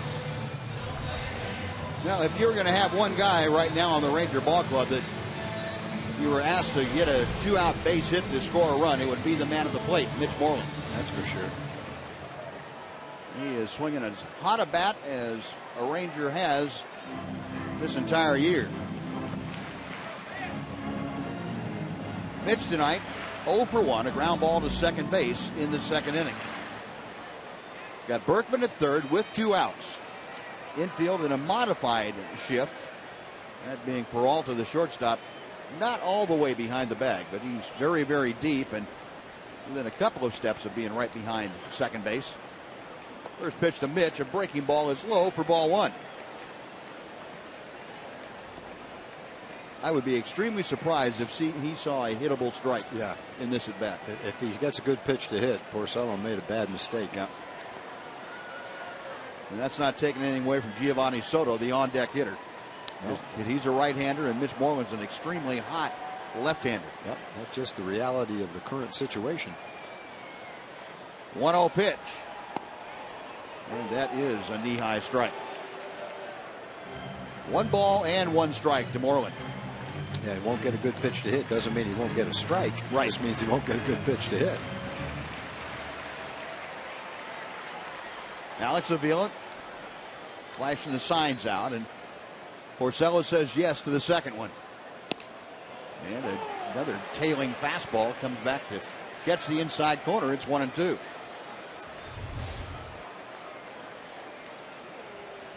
Good pitch. That was a ball until it started moving back toward the plate. I think the book got around that Mitch Moreland had been taking pitches the other way pretty well. 1-2, way outside and high. Avila had to come up out of that crouch to snag that errant offering from Rick Porcello. That one might have hit up on the screen. Wouldn't have been a problem bouncing back. That would have deadened it, wouldn't it? Yeah, it would have deadened it. 2 balls and 2 strikes. Porcello working from the stretch with 2 outs. Chopper first base way, fielder underhands to Porcello, covering just in time. Moreland is out, and so are the Rangers. No runs, 2 hits, and 1 left. We're going to the 5th inning. Rangers nothing, Tigers nothing. On TXA 21.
By Standard Insurance.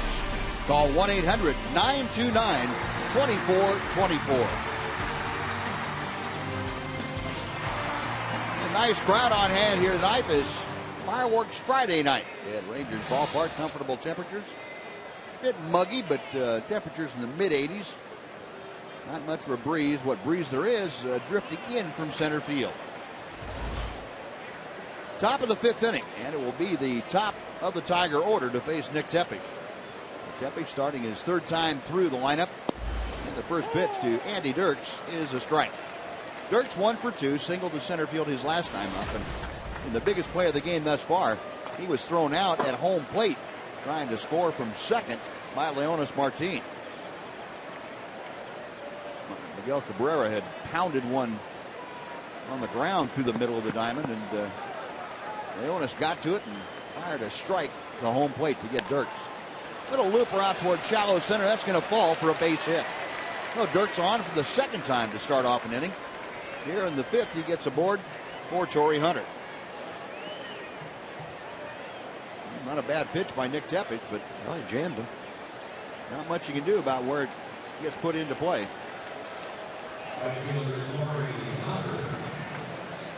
So the hits in this game now even at 4 apiece. Torrey Hunter to the plate. 0 for 2 with a couple of ground outs. Last time up, he hit in this same situation with Dirks at first and nobody out, and hit a slow roller to third. That the only play that Adrian Beltre had was all in the first.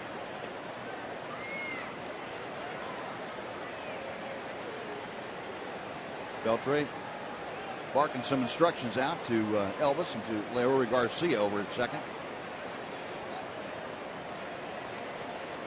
And Tepish will go first base way again. Dirks, in case you're wondering, 4 stolen bases. He is perfect 4 out of 4. Tigers 16 stolen bases in 18 attempts. Their biggest thievery possibility is on the disabled list. Austin Jackson has 5 stolen bases, but he is on the DL, and Rangers from that respect caught a break because Austin Jackson, their center fielder, is a real good one, and their leadoff man too. 0-1 the count to Hunter.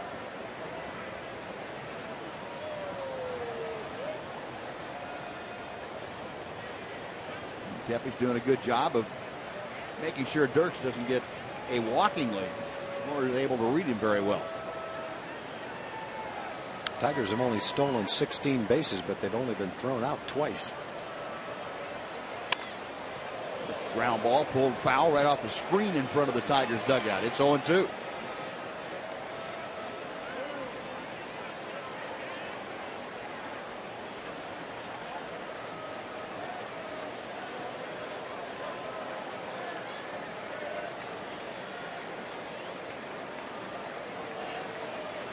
Hunter back in the box, taps the outside part of the plate with the business into that bat. He is ready, and so is Tepish. Rolling in, off-speed pitch missing. It's 1 ball and 2 strikes.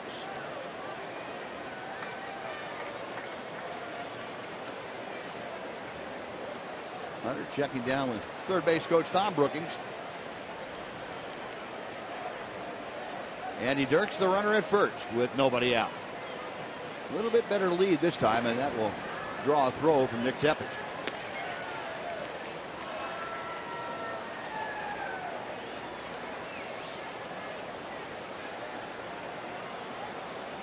Hunter with the average down to 314 as he faces Tepish here in the 5th inning. Just off the outer edge, it's 2 balls and 2 strikes.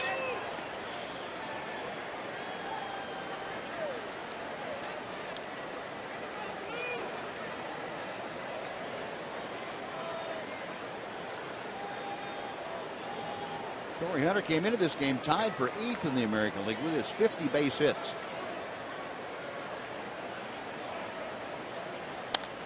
Boy, he got fisted there. Slow roller, tough play. Off balance throw by Andrus in time to get him. And again, same kind of ground ball, but not hard enough to try and get the double play. Here's the TXU Energy replay tonight. Last time up, well, in Milwaukee, that was Leonys Martin throwing out Gene Segura. And tonight, a hot shot off the bat of Cabrera. Here comes Martin again. Right on the money. Dirks is out from here to Grand Prairie. TXU Energy, the right things right now.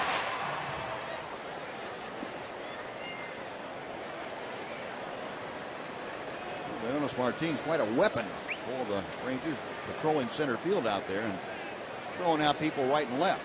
Well, the way that he's hit missiles toward the infielders in this series, if you're an infielder, you got to be on your toes, boy. He's hit 2 at Beltre, and that last one that he hit at Leori Garcia was the hardest hit one of all of them. Yeah. Guy's a great hitter, boy. Best hitter in baseball. Yep. 0-1 the count.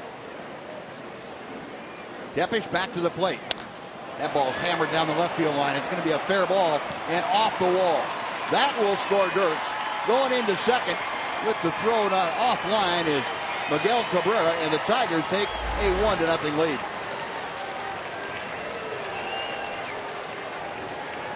Miguel Cabrera driving in his 42nd run of the year with that double.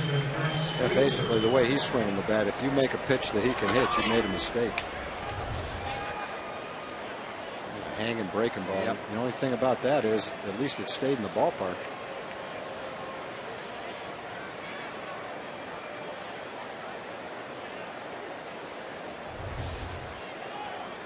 So a run on 5 hits now as the Tigers take that lead. Here is Prince Fielder. The first pitch inside and hitting.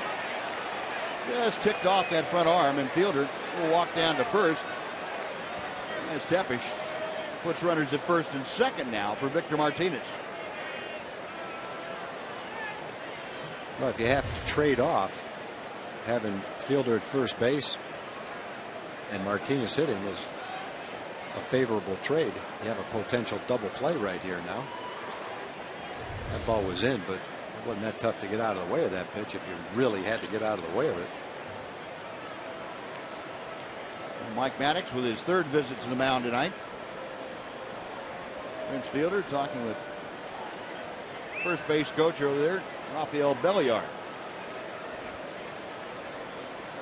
Well, Mike has finished talking to Nick Tepish and Giovanni Soto. He heads back to the dugout. And the battery ready to go back to work. Victor Martinez tonight has grounded out and walked.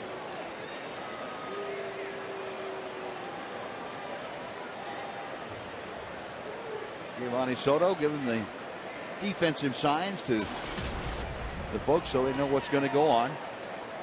If there happens to be a double steal or any of the other myriad possibilities.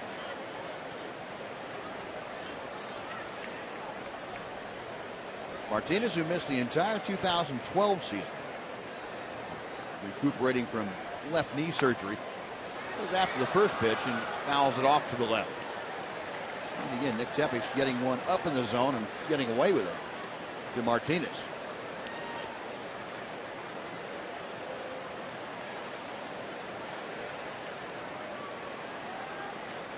Cabrera at second, Fielder at first, 1 out.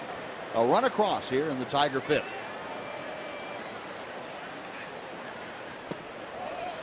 One ball and 1 strike.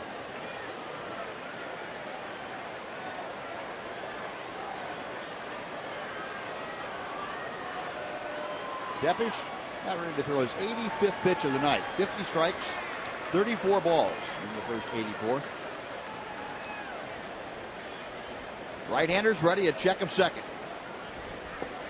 Going inside. That moves the count to 2-1.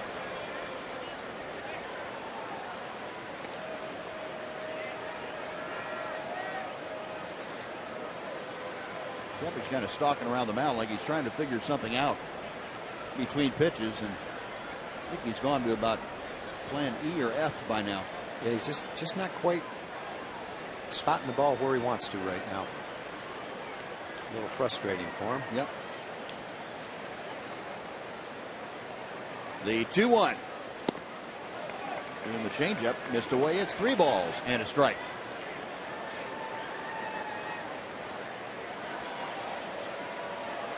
Andy Hawkins in the bullpen phone ring. He's going to get somebody up and throwing.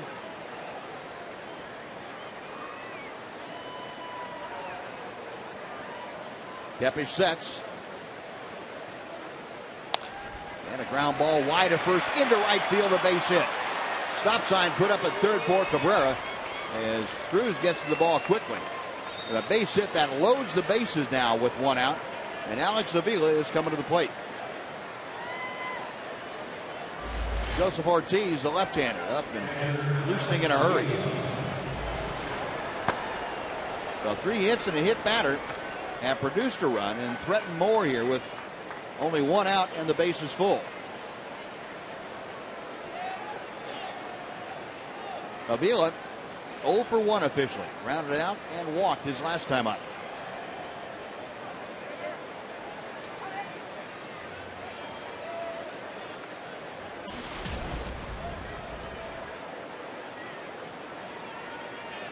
But Tepish, with the bases full, will work from the stretch.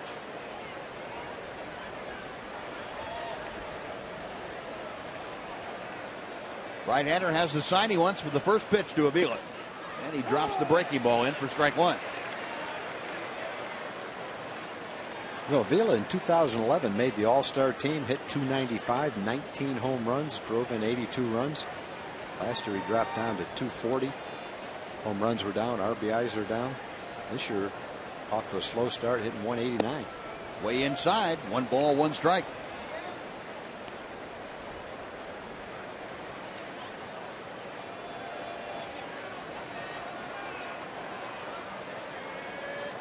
The inning started with an Andy Dirks looping single to center.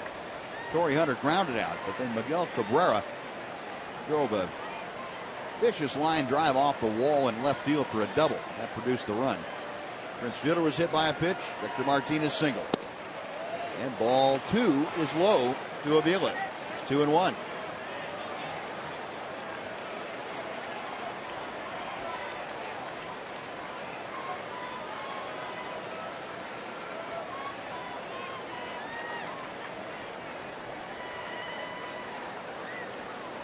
Series of signs from Giovanni Soto.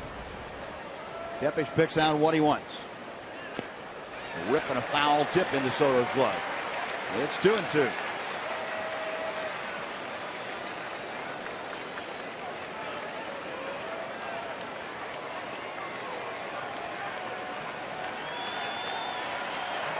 Nick giving that gun a pretty good workout. Big pitch for him here. To center field. Going back is Martin. He has it under control. Makes the catch. Tagging at third. Coming in to score, Miguel Cabrera. And Alex Avila with a sacrifice fly makes it a 2-0 Detroit lead. Well, Avila drives in his 10th run of the year. Cabrera scores 2 runs in the inning. 2 outs. Runners still at first and second. And Johnny Peralta coming to the plate.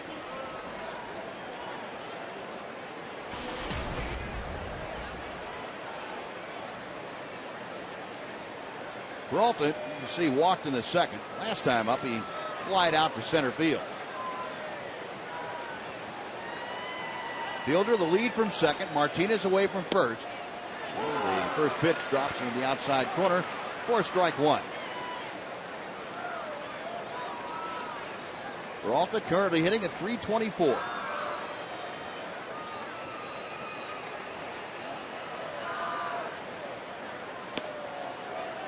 One and one.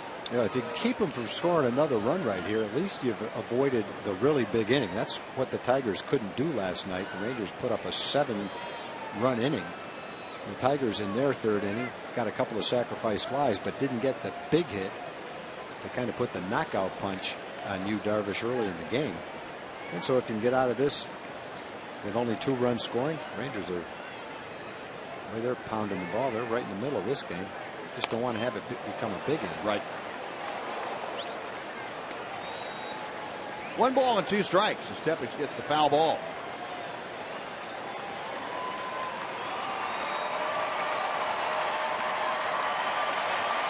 And Nick about ready to throw his 96th pitch of the night.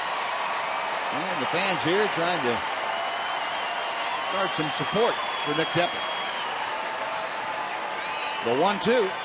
Got him swinging. Good breaking ball, and he gets the strikeout. The Tigers come up with 2 runs. They had 3 hits in strand 2. Bottom of the 5th coming up. Tigers 2, Rangers nothing on TXA 21.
Is sponsored by your Texas Ford dealers. Visit your Texas Ford dealer and drive the best-selling trucks for 36 straight years. Ford is the best in Texas. Giovanni Soto leading things off, bottom third of the Ranger order to face Rick Porcello, who now has a 2-0 lead with which to work.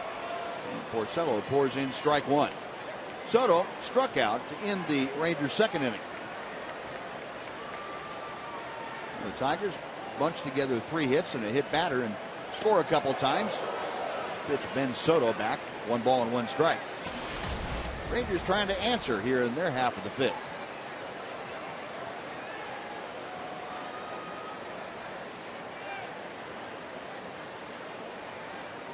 Porcello back to the plate. Gets the inside corner. That off-speed pitch just nipping at that pitch about belt high.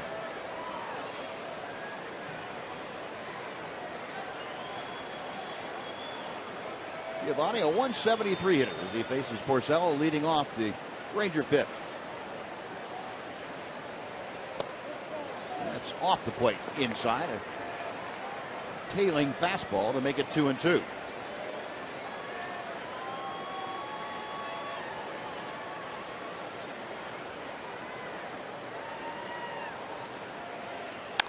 That ball's hammered to left field. If it's fair, it is gone. Goodbye. Second night in a row, Giovanni Soto goes yard. It's a 2-1 Tiger lead. Oh, that's getting one back in a hurry. One swing of the bat cuts that deficit in half. And Giovanni's swinging it, boy. He had 3 good at-bats last night. And a good at-bat right there. Second home run in 2 nights. Hit hard to left field.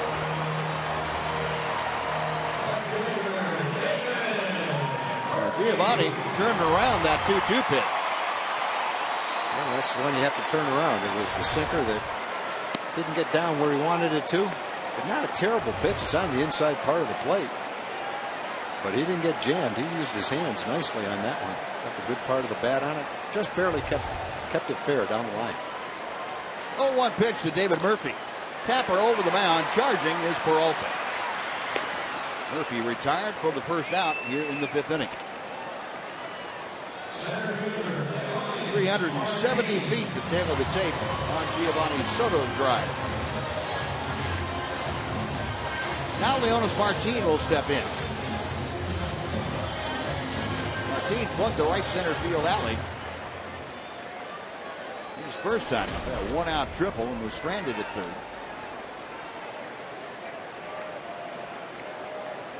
And his presence makes Miguel Cabrera sneak down the line from third. He's trying to butt his way aboard. He tried to take that with him.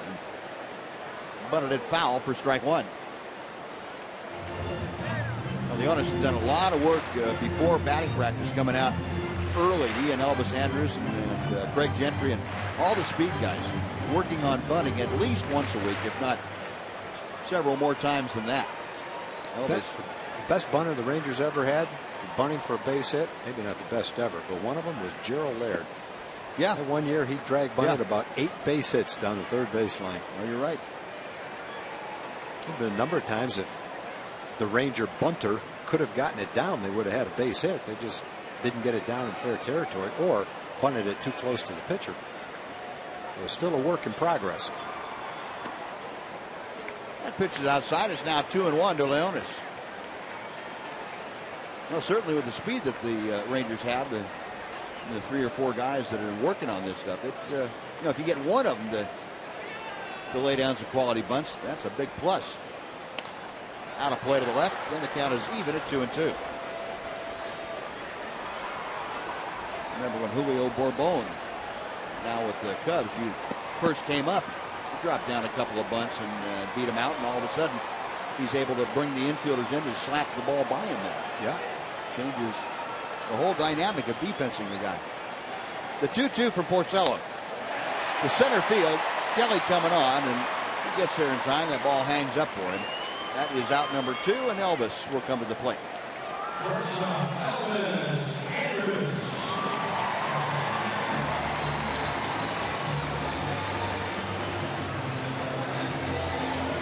Elvis Andrus 0 for 2 tonight. Grounds it out. And then with Leonis Martin at third and 1 out in the third. Got jammed on a 3-1 pitch. Hit a little looping line drive to Prince Fielder at first base.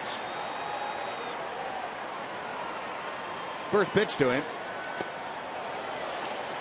Was thinking fastball and didn't get it. That's 100% geared into a fastball.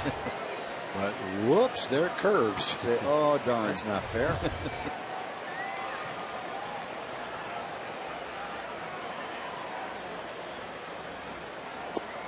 Shows bunt and takes the pitch down and in. That had Miguel Cabrera coming in.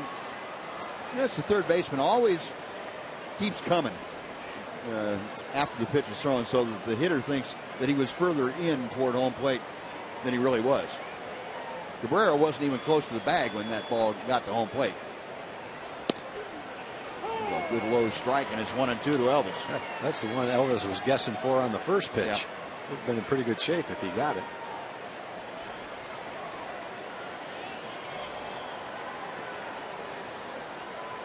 Now the 1-2.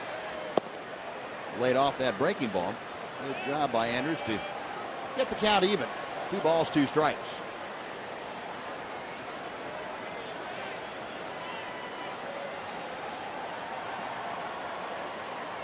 Got him swinging. Off-speed pitch. And down goes Elvis. That is strikeout number 5 for Rick Porcello. Giovanni Soto takes him deep, and the Rangers get on the board. A run on 1 in. We're going to the 6th inning. It's the Tigers 2, the Rangers 1 on TXA 21.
I think let's go down to Joel Thomas again. Joel? All right, thanks, Buzz. I'm going to show you a couple of really great giveaways coming up. This one that Eddie from Burleson is holding here is in honor of 300 saves. Turn it around for me, Eddie. Turn the shirt around. There, thanks, Mom. With Nathan on the back. This one right here will be the Sunday giveaway. The first 10,000 kids 13 and under get that. And then for the adults and kids, this great bobblehead, Nolan Ryan wearing the cowboy duster and cowboy hat from that poster we remember back in the 80s. That one's on Tuesday. The first 30,000 fans get one of these. Tickets still available, Buzz, at TexasRangers.com. Good stuff, Joel. Yep, there are some available, and make sure you get them. They are going quickly. Joseph Ortiz, a 22-year-old left-hander, now is taken over on the mound. And there are Joseph's numbers.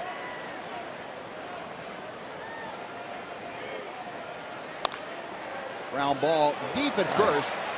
Nice play by Moreland. Throw into Ortiz. And John Kelly is retired 3-1 if you happen to be scoring along with this. That is out number 1. And Ramon Santiago will come up. Yeah, tricky little hop, too. Mitch played it nicely. Have a little more time at first base because you don't have to make a throw. Make sure you catch it. And then the flip. And make sure you don't throw it too tall for Joseph Ortiz. He's not your average 6'4" player coming over there. No, he's not. Line drive to center field, moving slightly to his right. Leonis Martin puts it away. Very quick work on the first two hitters by Ortiz. Two gone. Andy Dirks coming up.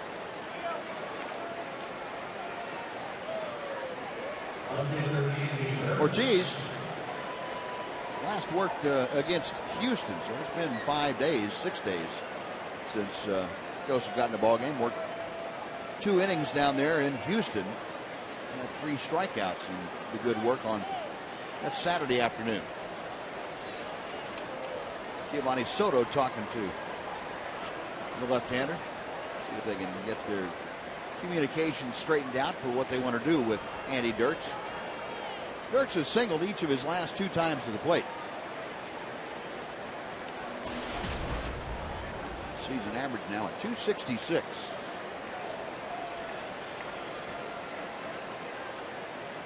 Ortiz sets, and the fastball, knee-high strike.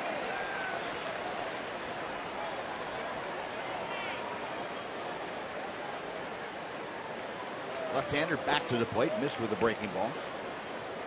1-1. You know, Ortiz went through that little spell where he had back-to-back outings the end of April that were tough against Minnesota. He had 2 of them against the Twins.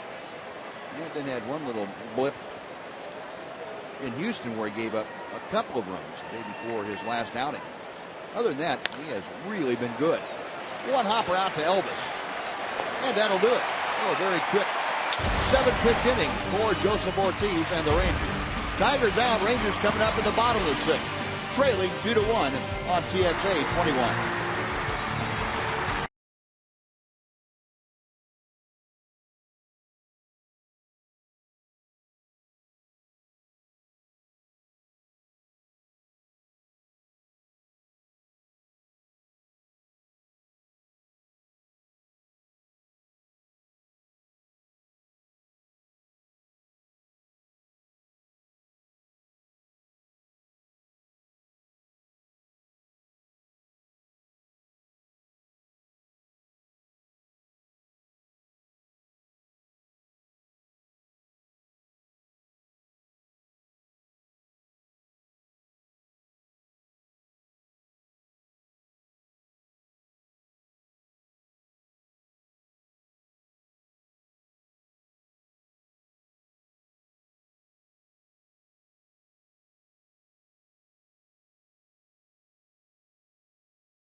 Tonight's jackpot is worth $600 and dinner for 2 at Sonic Drive-In. Tonight, the Rangers are hitting for Francis King from Dallas. And if a Ranger hits a grand slam during this inning, Francis King from Dallas will win $25,000. You can register at any participating Sonic restaurant.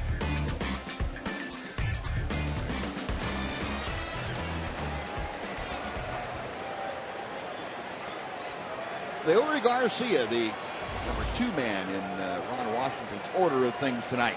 We'll start things off against Rick Porcello. Porcello with his 93rd pitch of the night as Garcia shows bunt, pulls it back.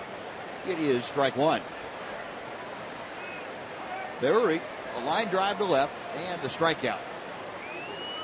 0 for 2 tonight with that batting average now standing at 261. And a comeback fastball looked like. It is 0-2.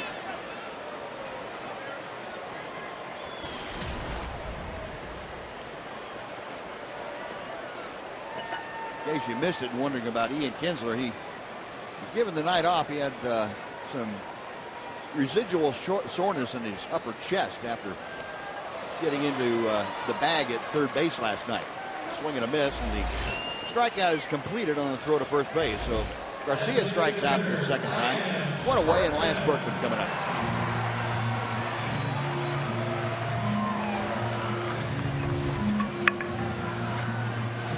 out in the Tiger bullpen. Smiley, the left-hander, or Ortega, the right-hander. Up and throwing into the Ranger bullpen. It's Jason Frazier. Oh, one away. Here's Berkman. Lance is 2 for 2 tonight. A pair of singles. One to center, one to left. Off of Porcello. 1 ball, no strikes. Lance again approaching that 300 level with the batting average. Just a couple of clicks shy of it. Takes that sinking fastball on the inner part of the plate. Gets 1-1. I think most people would regard the Tiger rotation 1 through 5 as at least one of the 2 or 3 strongest in all of baseball.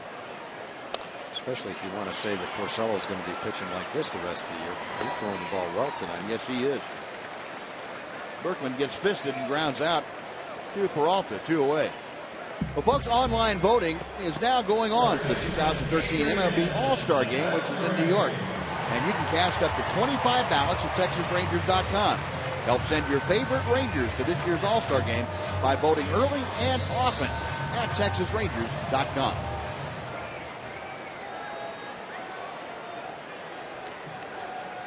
Here's Adrian Beltre, who had an infield single his last time up. 1 for 2. Takes the breaking ball that hangs high, and it's 1 ball, no strikes. Beltre smoked one right down the third baseline that Cabrera did a great job sprawling across the line to knock down and almost threw him out. There's some talk in spring training that the Tigers might consider trading Porcello. Turned out they didn't. They had Drew Smiley, who's warming up in the bullpen, as a guy that has started before and I'm sure was getting consideration to start again if they had done that.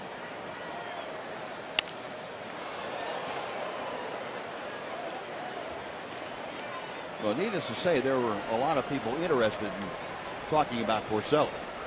There's Smiley, the left-hander. Tall, lanky left-hander. But apparently the asking price didn't indicate the Tigers were all that excited about giving him away. Another chopper foul off the bat of Beltre. The count evens at 2-2.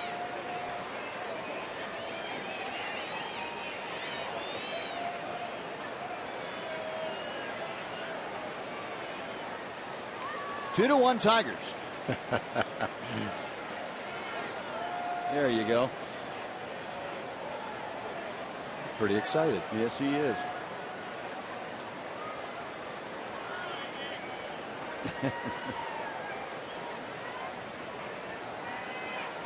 Beltre taking a little time getting back in the box. Now he's ready to work. And so is Porcello. The 2-2 pitch. The count runs full to Adrian. So Beltre with 2 outs trying to extend the Rangers' 6th inning. If he gets aboard, Nelson Cruz is waiting in that on-deck circle. The Rangers have shown it a 1-run game, and they have the power in the middle of the order to make it very interesting. Hard hit, but pulled foul just outside the bag at third. We'll come back and try it again.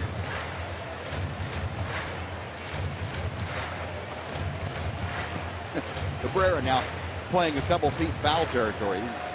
He's staying over there, and then got a little chuckle from Beltre as now he's back in fair territory. Again, they pay off pitch. And again, shot foul. Be careful down that third baseline. They're coming pretty hard over there now. Some people might wonder, well, if he's hitting them all down there, why don't you just play a guy there? A fielder can't start out in foul territory. You cannot do that. Right? There's a big controversy about that. No, it's been a long time ago, about the first baseman who lined up with 1 foot in foul territory and 1 foot in the bag, and they spread their feet. Oh yeah, what'd they do about that? Let them do it? No, they made him line up with both feet either on the line or in fair territory. Cabrera's going to abide by the rules. Yeah, I'd just soon see him playing foul territory all he wants.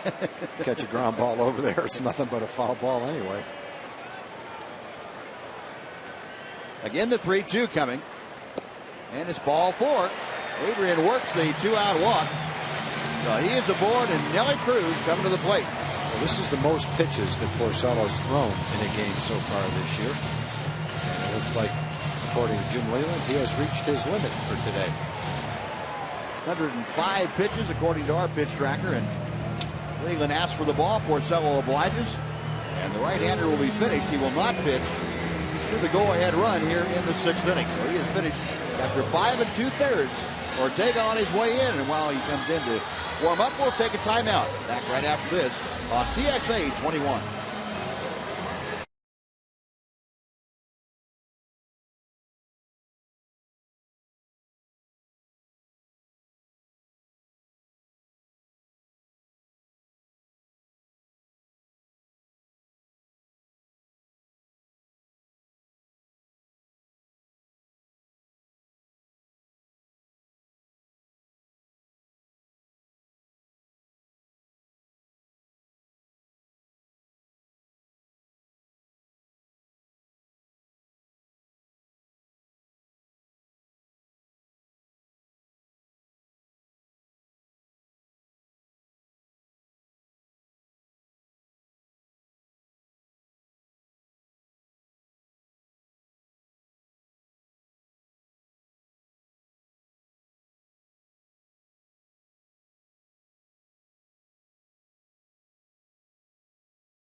With 2 outs in the first inning, Adrian Beltre, and Nelson Cruz, the hitter, will face Jose Ortega, 24-year-old right-hander from Venezuela. On here, and Nelly Cruz at the plate, 0 for 2. Breaking ball slurves wide of the mark. It is ball 1. Cruz has grounded out twice, once into a double play. Facing Ortega, who last year appeared in just 2 games for the Tigers. That was his initial exposure to the major leagues. Toss to first and drive Beltre back.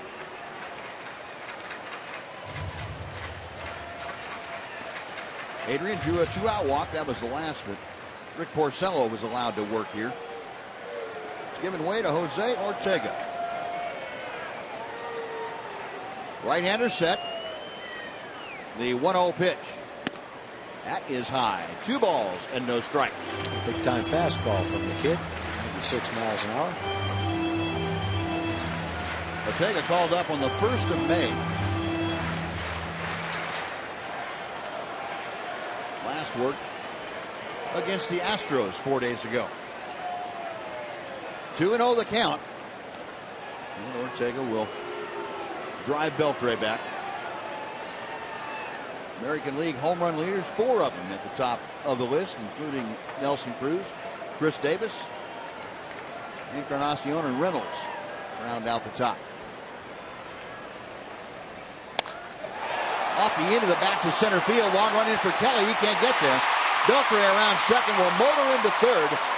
And the Rangers have runners at the corners with 2 outs for Mitch Moreland. And I got to believe Moreland's going to face Smiling. See if Jim Leland wants to make sure that time is out here.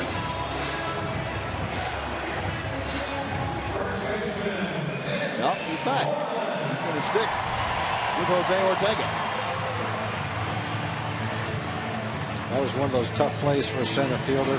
Big swing from a strong guy, but he hit it right off the end of the bat. When you do that, the ball just kind of goes out there like a dud. Doesn't go very far. You hit it off the good part of the bat, jumps out there. Can't really tell from center field. So a lot of times your first step is back, thinking that he hit it good, and then the ball falls in on you. I think for the golfers, that means kind of like hitting a driver with a club cover still on it. Mitch takes a strike on the inside corner at 97 miles an hour. Mitch tonight 0 for 2, a pair of groundouts against Rick Porcello. Chance to do some damage for the Rangers with 2 outs. Got Beltre over at third, Cruz at first.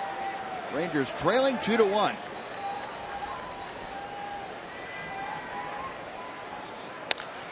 Ground ball, but right at the second baseman, Santiago. On to first, and that will do it.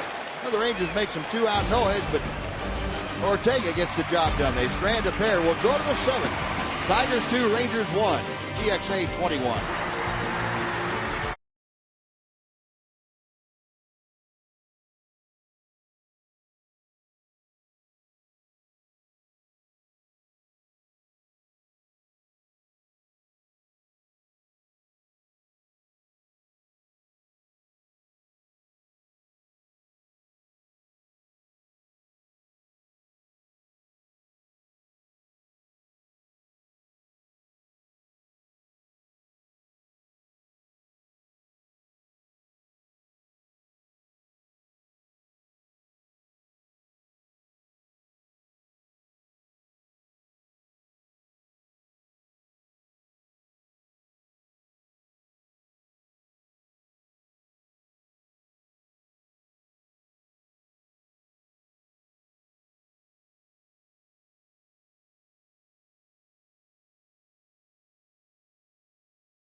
Honda cars of McKinney.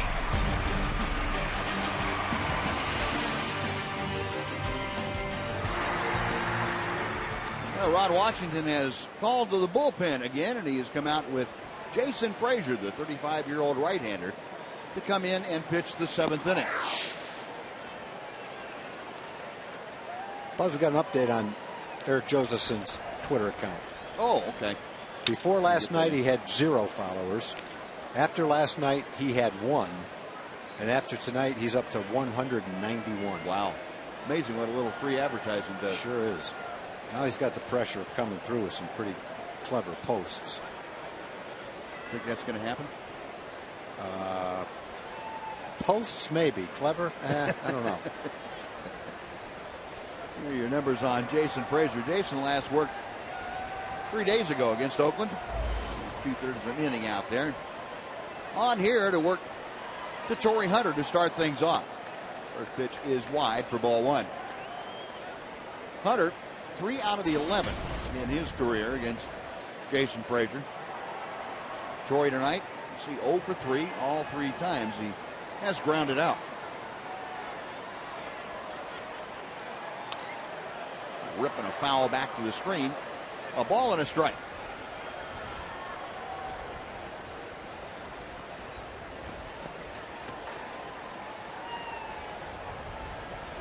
Tigers 2 runs on 6 hits, no errors. Rangers 1 run on 6 hits, and they have committed 1 miscue.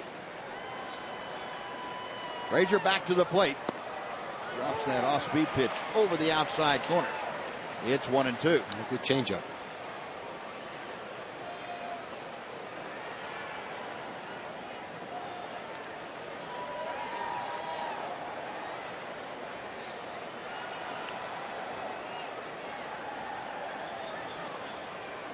The 1-2 pitch.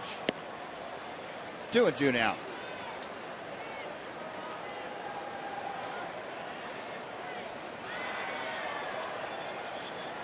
Torrey Hunter, that batting average of .313 as he faces Jason Frazier here in the 7th inning.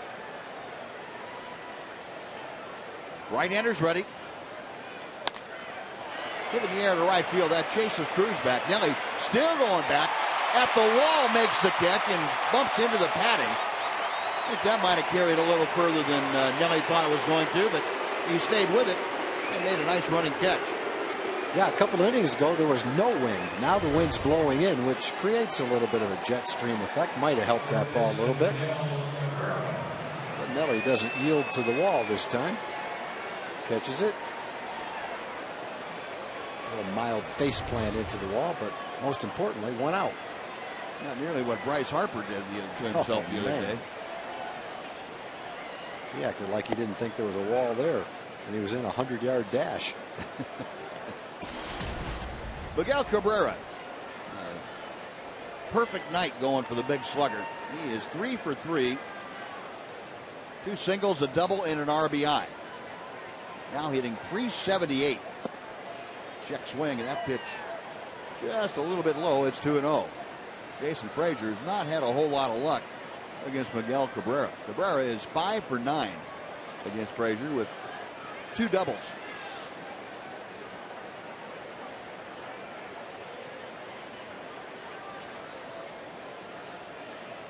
The 2-0 pitch is coming.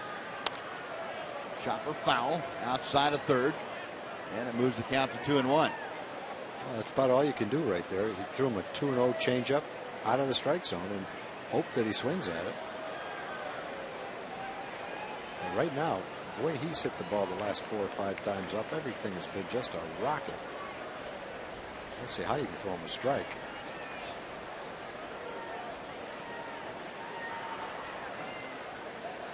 Frazier's next pitch. That is just off the outside edge. 3-1 the count.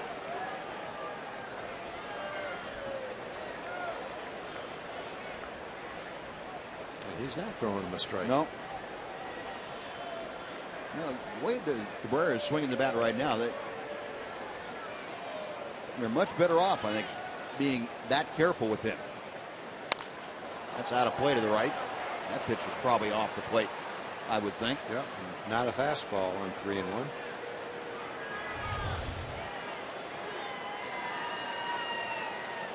Right on the outside corner.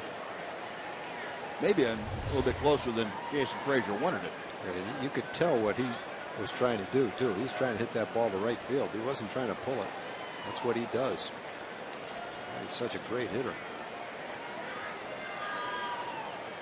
3-2 down to Cabrera. Payoff pitch inside.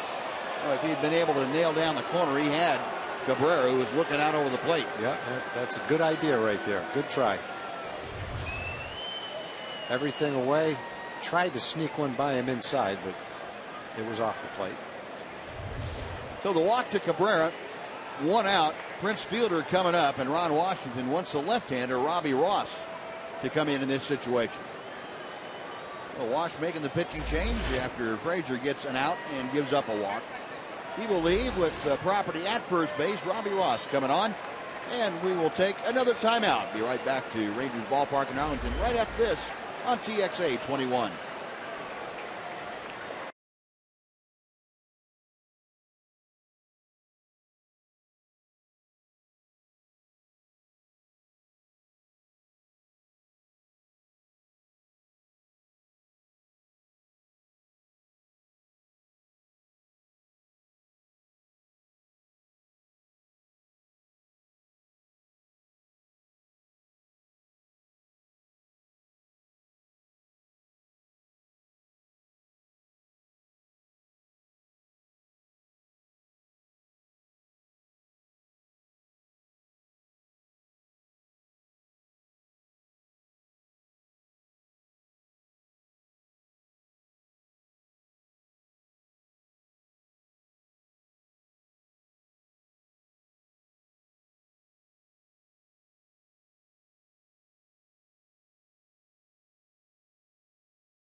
Ballpark features a weekday matinee this Wednesday. Rangers host the Oakland A's. It's a 1:05 game. Reserve your seats today at TexasRangers.com, or you can call 972-RANGERS. Get in on the fun. Speaking of fun, how about Rangers captain? He's having a good time with some of the kiddos down there in the front row. Robbie Ross on to take on Prince Fielder with a man aboard and one out here in the 7th inning. Fielder 0 for 2 and is hit by a pitch. Goes after the first pitch, loops it into center field. On comes Leonys Martin to make the grab. And Robbie Ross throws one pitch, gets Fielder taken care of.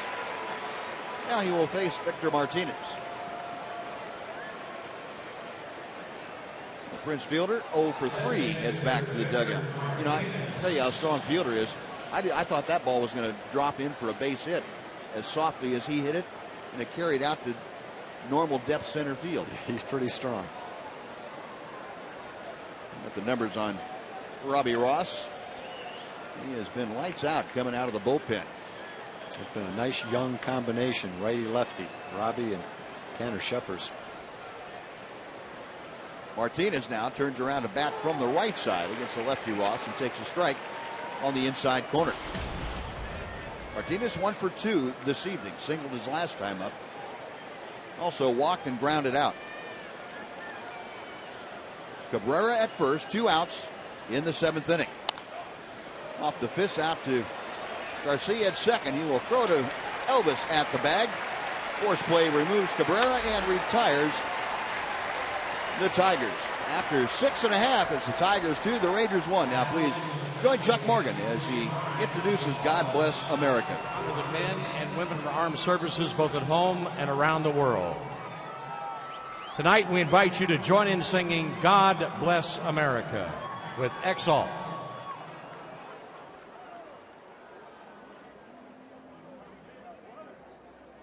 God bless America, land that I love. Stand beside her and guide her through the night with the light from above. From the mountains snowy, to the prairies, to the oceans white with foam. God bless America, my home, sweet home. God bless America, my home, sweet home.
It's the exception of Lance Berkman. Everybody else that has a hit has only one. Berkman has a pair of singles, but solo home run by Giovanni Soto has done all of the damage so far for the Rangers. And speaking of Giovanni Soto, he will lead off the bottom of the 7th against hard-throwing Jose Ortega. You know, Buzz, we were trying to think why Jim Leland didn't bring in the lefty, Drew Smiley, who was having a nice season, to pitch to Mitch Moreland. He probably looked at the stats and saw that Mitch is hitting the same against lefties as he is righties. And lately, he's been hitting a lot better. Yeah. So he probably said, heck, he's hitting lefties better than righties. I'll stick with my right-hander. Good point. I didn't even think of it at the time, but all I could think of was why you have the lefty warmed up if you're not going to bring him in to face Mitch. Right. Well, chances are he's coming in to face David Murphy and Leonis Martin, but Mitch is killing lefties. Soto 1 for 2 with that home run tonight. And he takes the breaking ball that kind of nestles onto the inside corner for a strike. It's 1-2.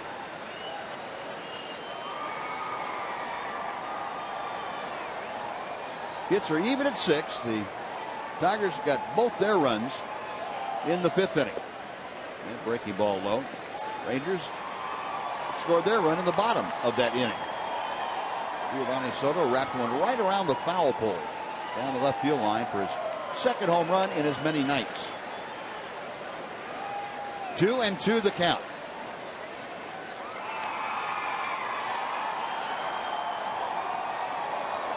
And that breaking ball is wide, and Karams this one down toward the 3rd base line.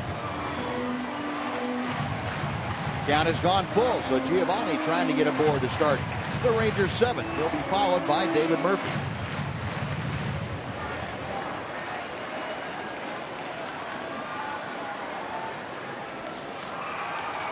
Alex Avila throwing the signs out. Ortega with the payoff pitch. Got him swinging. Breaking ball on 3-2, and Soto is gone. That was the first strikeout for Ortega. One away, and now Jim Leland going to the mound. And you want the left-hander Smiley to come in, and that would probably mean we'll get Jeff Baker to face him. Here's that good breaking ball on 3-2 to Giovanni Soto. So Ortega finished after 2/3 of an inning. And a pitching change underway with Smiley coming on. We will take another timeout here at Rangers Ballpark on TXA 21.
One in the 7th inning. One out, base is empty, and the left-hander, 23-year-old Drew Smiley, on for the Tigers.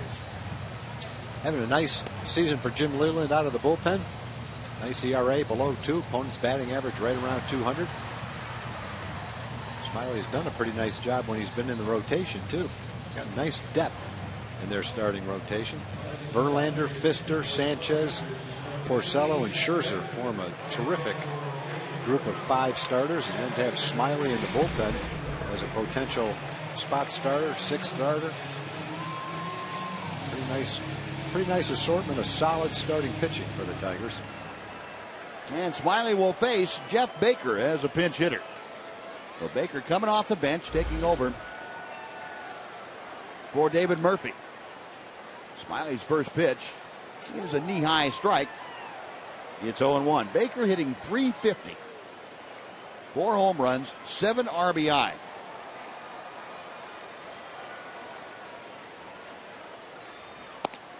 Takes that pitch off the plate inside. And it's 1-1. Baker 1 out of 7 as a pinch hitter.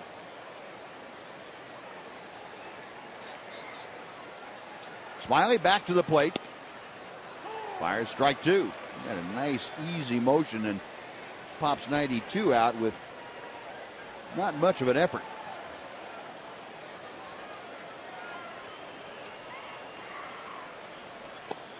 Low and inside, 2 balls and 2 strikes. Baker has never faced Smiley before. Get a look at his motion. A lot of elbows and kneecaps coming at you from a hitter's perspective, I think.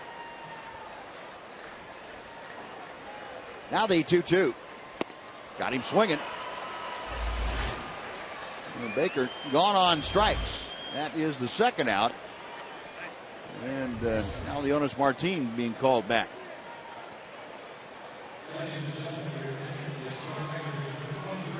Good off-speed pitch. Looked like a fastball. Good location with it as well. Well, Greg Gentry now has come off the bench, and he will pitch hit for Leonis Martin.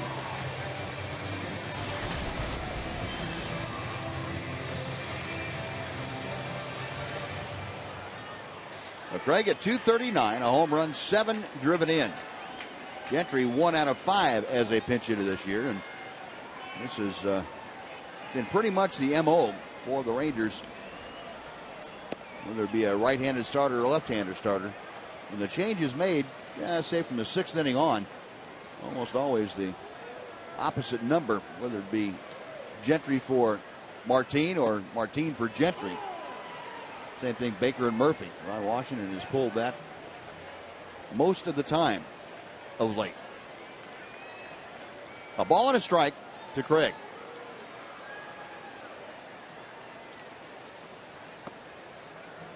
Now 2-1.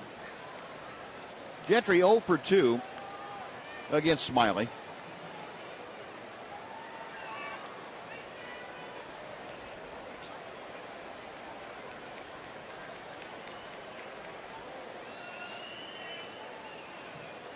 Left-hander into the wind.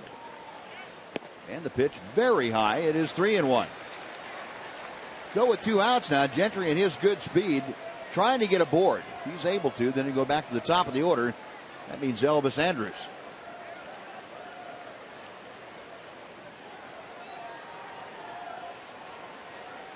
Smiley hands together in front, goes to the wind. 3-1 pitch. That catches the inside part of the plate. It's 3-2.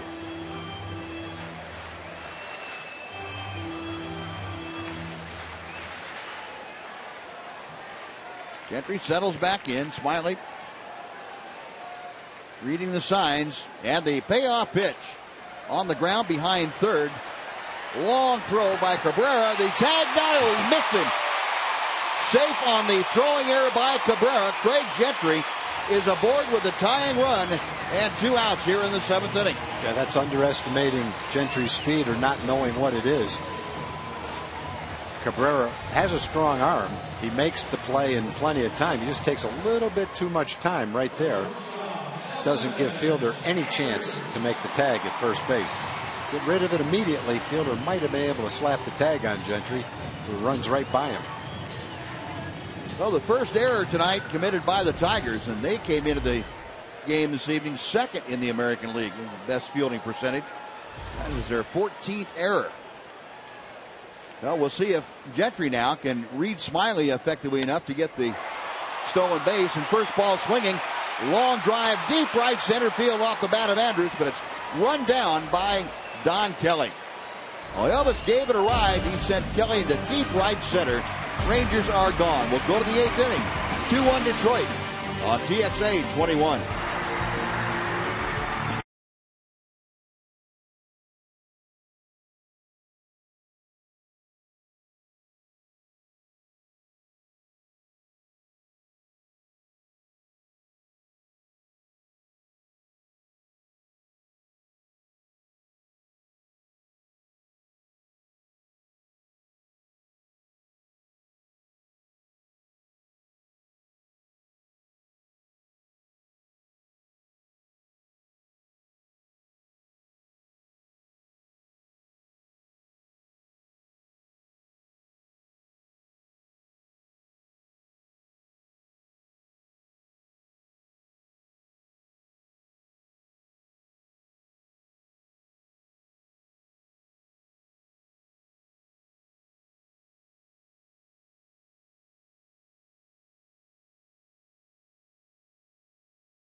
To the 8th inning. And tomorrow we'll be right back here with you. 7 o'clock start. And Ebal Sanchez on the hill for the Tigers. He's 4-3 with a listening 2.05 ERA. And Justin Grimm gets the start, his 7th of the year. He is 2-3 with a 4.28. Back with you on Fox Sports Southwest. Jeff Baker remains in the game, takes over in left field. And in center now, Craig Gentry will patrol the middle of the diamond out there. Robbie Ross to work to Alex Avila starting off the 8th inning, and he fires a first pitch strike. It's 0-1. Avila, a sacrifice fly tonight. Came back in the 5th inning, drove in the 2nd run and the last run for the Tigers. 1-1 now, the count.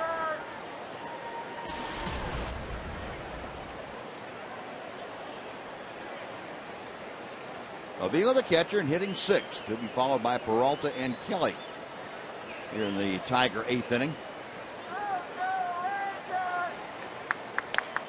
Out of play to the left. It is 1-2. Good crowd on hand here tonight. Almost 43,000 in attendance. Here to watch the Rangers-Tigers matchup. 42,778 to be exact. Ross ready. The 1-2 to Avila. Checked his swing. He went around. The appeal down to Jerry Meals III, and Avila becomes the first strikeout victim for Robbie Ross. One away for Peralta. Good call. Well, the Ranger offense has been slowed down by Tiger pitching tonight. And while Nick Tepesch may not have been as sharp as he would like to have been through a lot of pitches, I think still, if you could say 5 innings and 2 runs against this Tiger team, you'd say that's not a bad job. Yeah. So he battled tonight, worked hard. Rick Porcello and so far the Tiger relievers have held the Rangers down. 1 ball, no strikes the count to Johnny Peralta, the shortstop. And that pitch is low. Looked like he pulled the string on it. It is 2-0. Peralta walked his first time up. That was back in the 2nd. Since then he has flied to center and struck out. Got him on the fist, and Ross inducing a ground ball foul. 2-1. Joaquin Benoit starting to loosen in the Tiger bullpen. Here's their 8th inning guy, and they've had some problems in the back end of the bullpen this year. Jose Valverde has come back to reassume the closer's role.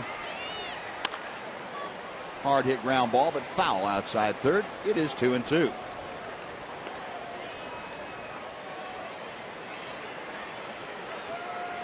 Peralta 0 for 3 against Robbie Ross in his career as a Tiger.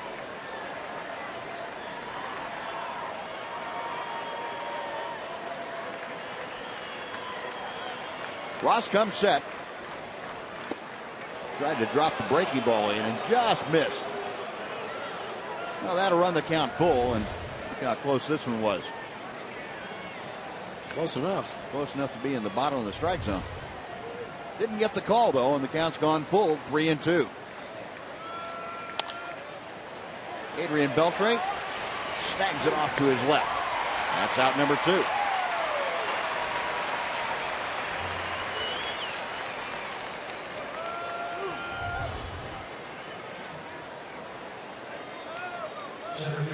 He's got those feet moving until he goes to throw the ball. Then he plants them. Stops everything, yeah, except for his arm. He is something. Don Kelly now will step to home plate. Kelly 0 for 3. He's grounded it out all 3 times.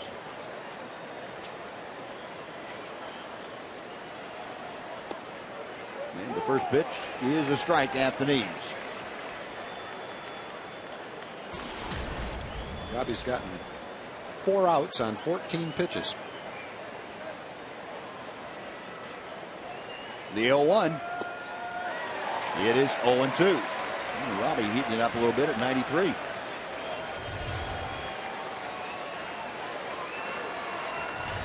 Got a little extra giddy up on that one. Ross on the 0-2 pitch to center field. Jonas Martin froze for a second, now backs up a couple, and that'll do it. So Robbie Ross has retired all 5 that he has faced. Tigers gone to the 8th. Rangers coming up, needing 1 to tie, with Detroit leading 2-1.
The Rangers' only offensive output of the night. Giovanni Soto in the 5th inning against Rick Porcello. His 2nd home run in as many nights. Giovanni Soto with our Honda flashback moment. Get a great deal during the really big spring event. Right now at your Honda dealer. Now our old friend Joaquin Benoit, a Ranger for the first 11 years of his professional career. Pitched with the Rangers from 2001 through 2008. And he has found a home in Detroit, pitching extremely well the last couple of years for the Tigers. And the one thing he's done is he's stayed healthy. They gave him a big contract, 3-year contract for a lot of money. And Jim Leland has worked him hard, and Joaquin has withstood the workload and given him a quality effort. Leori Garcia leading things off for the Rangers in the 8th inning. And he takes ball 1. Benoit will throw 94-mile-an-hour fastball, an occasional slider, and a strikeout pitch is his changeup. Benoit is always working from the stretch. And Garcia lines one to right field. Hunter coming in a hurry. He has to play it on a hop. And a leadoff single puts the tying run aboard with speed in the person of Leori Garcia. Second ball, Leori's hit hard tonight. First time up, he lined out to left field. Benoit just trying to get ahead of him with a fastball, but he jumped on it. She got it up in the air a little bit. So Garcia aboard, and now Lance Berkman. Berkman tonight is 2 for 3. He singled his first 2 times up. Last time up in the 6th, he grounded out to shortstop. Garcia with very good speed at first base. And Benoit will go to work on it. Benoit now traditionally pretty slow to the plate. He has had that problem ever since he first came up with the Rangers. He will slide step occasionally, but he can run, or you can run on him fairly easily. We'll see if Garcia has been filled in enough to realize that with Benoit.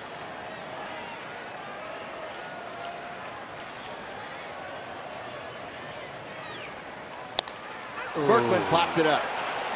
Shallow right field. Going out is Santiago making the call on the catch. And Berkman, first ball swinging, just a little bit out in front of it. That is out number one. Yeah, in that particular case, Benoit was fortunate he threw him a changeup. That's had the swing, the trajectory. He just got out in front of it a little bit. Oh, he's upset with that. Yep. It's one of those you just a tick out in front of it. Just missed it. Joe Nathan, the Ranger closer, getting ready in the bullpen. He's hoping if he pitches the ninth inning, it's going to be with a lead. Well, one gone. Here is Adrian Beltre. Beltre has had the most at bats of any Ranger hitter against Joaquin Benoit, 20 of them. Up the middle, that's a base hit. Garcia around second, headed for third. He will make it without a throw. And the Rangers now with runners at the corners, just one out, and Nelson Cruz coming up. There's been some line drives in this series, boy. Cabrera's hit most of them, but that was a rope. That looked like a Cabrera line drive. Low line drive. Benoit was getting out of the way of that one.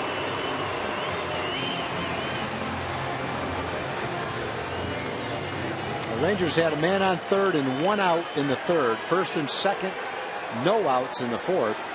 First and third, 2 outs in the sixth. Those were scoring opportunities that they didn't take advantage of. And here again in the eighth, it's first and third and 1 out. You see the numbers down there at the bottom for Nelson Cruz against Joaquin Benoit. 2 for 3 with a home run. Garcia at third, Beltre at first, and the pitch fouled back. And boy, he had a pitch to work with. Really Cruz fouling it back. Like a cut fastball that he had a good rip at.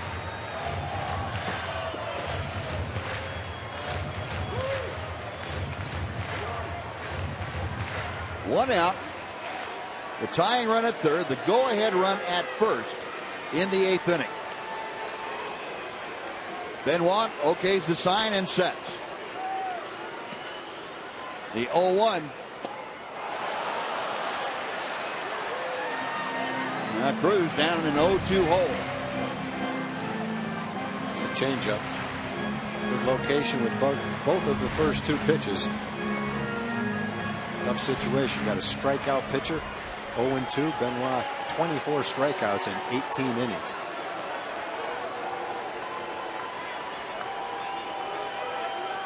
Benoit set for the 0-2 pitch. It's on the way. Double play ground ball to second. To flip the 1. The return to first in time. Benoit gets out of a first and third 1-out jam.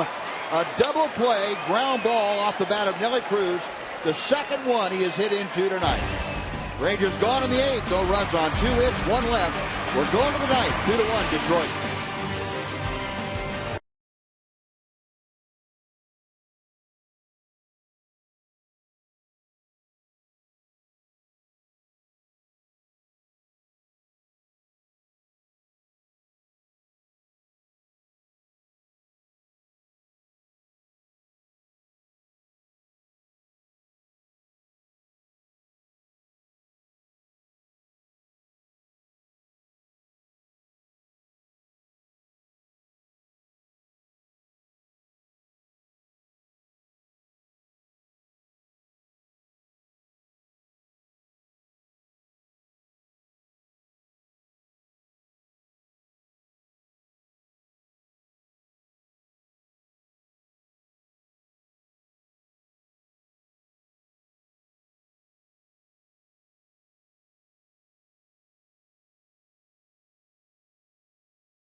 in select seating areas for most Tuesday home games.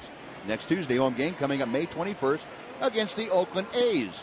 Get your tickets today at TexasRangers.com/specials and use the coupon code OZARKA.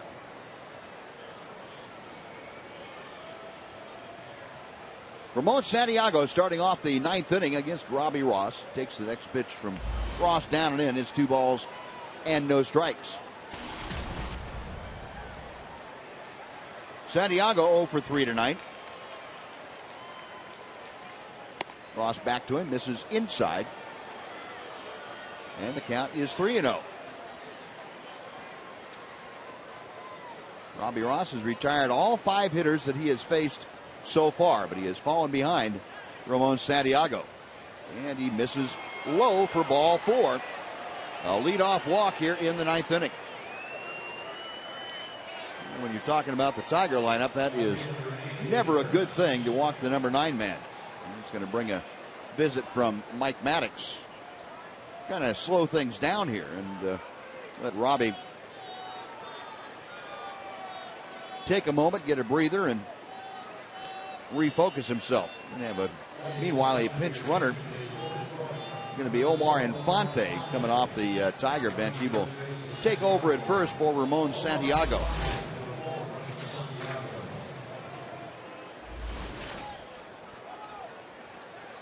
So Infante in as a pinch runner, and no doubt will be in at second base when we go out for the bottom of the ninth. Corey Burns loosening rather quickly in the Ranger bullpen. And home plate umpire Ron Cope out there to speed up the meeting as Burns continues to throw in a hurry. Infante, the pinch runner at first, and Andy Dirks, the left-handed hitting left fielder, is at the plate. Adrian Beltre creeping down the line from third, expecting bunt. He is or squares the bunt. It's out in front of home. They're going to second for the force. They get it and almost have time to turn 2. Giovanni Soto really bouncing out from behind home plate in a hurry and got that attempted sacrifice. Got the force at second base. Good play. Just didn't get it far enough out toward the pitcher. That turns into a nice easy out at second base. Get that lead runner. Well, that's the first out, and that's going to be the last one for Robbie Ross, as Ron Washington with the right-handers Hunter and Cabrera coming up is going to go to the bullpen. He wants Corey Burns to come on in and face those 2 right-handed hitters.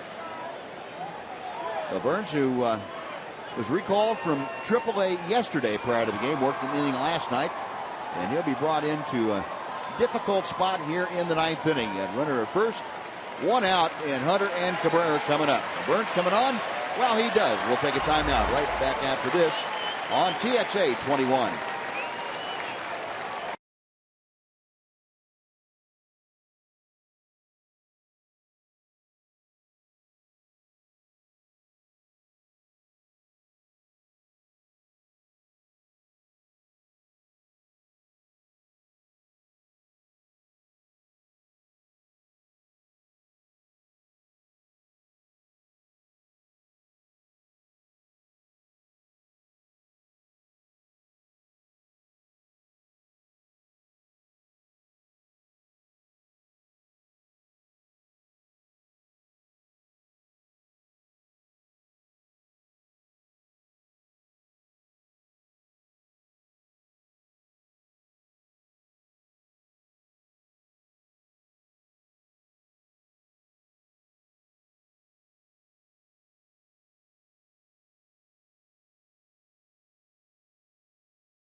striking out with a couple of right-handers coming up in favor of Corey Burns. Burns on for the second night in a row. Worked in last night's game, 1 inning, allowed 1 walk, but that was it. See the numbers on Corey Burns at AAA Round Rock. He was their primary closer down there. Ron Washington didn't waste any time getting Corey into a game last night. He had to throw over 20 pitches. And now he's into a tight ball game, 2-1 ball game, facing some tough hitters coming up right here.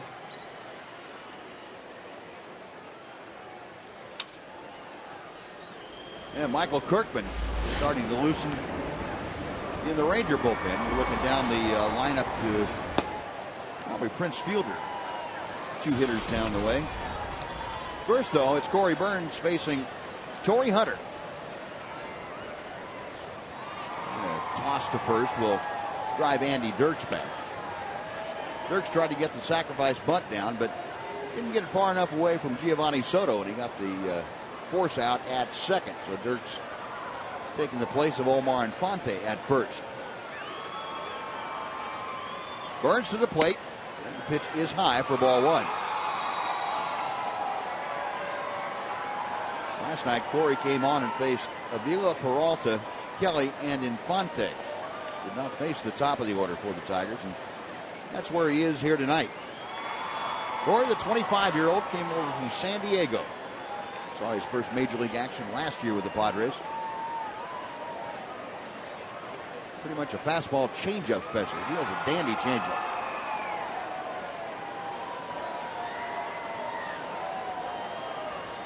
Hunter 0 for 4 tonight. Rounded out 3 times and flied to right field. Ground ball to third. It is just foul beyond the bag. Beltre over there to make the grab, maybe 6 inches on the foul side of the bag. Perfect view of it. Look at the umpire bearing down. He has a tough call because eventually the fielder is going to go between him and the ball. He called it right. Jerry Meals at third base. Good call, Jerry. Well, the count is 1-1 to Torrey Hunter. That changeup that slipped out of the grip of Corey Burns. It's way inside. 2-1 now.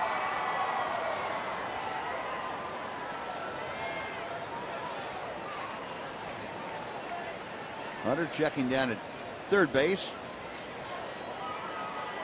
Tom Brookins down there. Andy Dirks, the runner at first.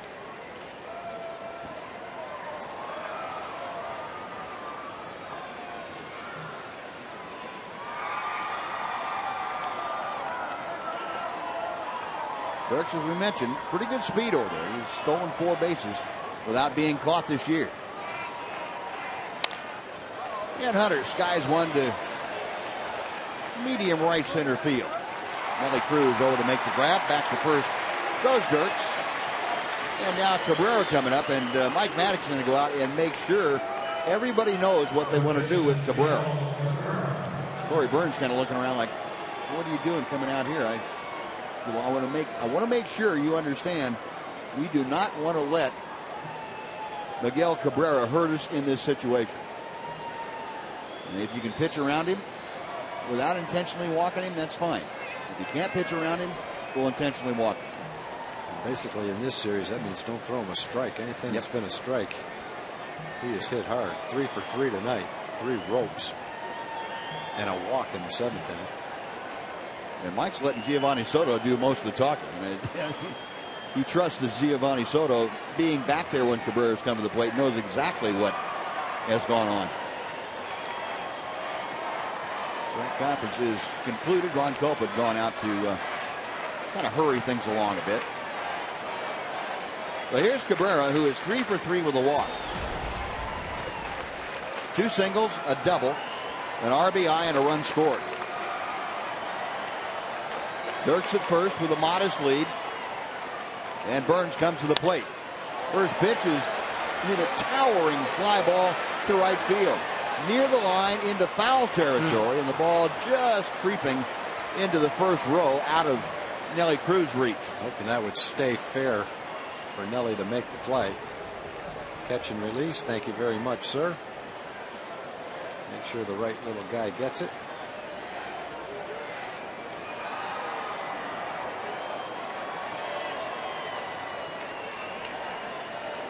There you go. Took some teamwork to get it to the right person. Very that time. nice. Very nice. Burns ready.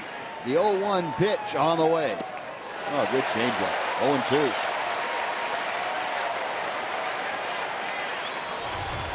That's where you want to throw it to. Down and away.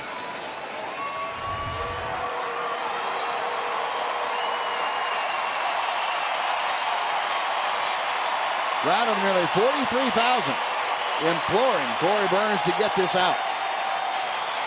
Got him swinging. That's a pretty good changeup. Cabrera struck out by Burns. They leave one aboard to the Tigers. We're going to the bottom of the ninth inning. On that high note, the Tigers 2, the Rangers 1 on TXA 21.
Try and save a game against the Rangers for the Tigers. And it wasn't too long ago, about 3.5 weeks ago, that Jose Valverde didn't have a job in Major League Baseball. Tigers, though, got to the point where they needed their former closer to become their present closer. Well, they lost some games early because of late inning bullpen faltering. But Papa Grande was ready for the call. He's pitched 7 innings. He's only given up 1 hit. You know, he may not have the same stuff that he had a couple of years ago. It's still pretty good. But he's got the courage to be a closer. Yep. He's got the mentality for it. That's kind of who he is out there.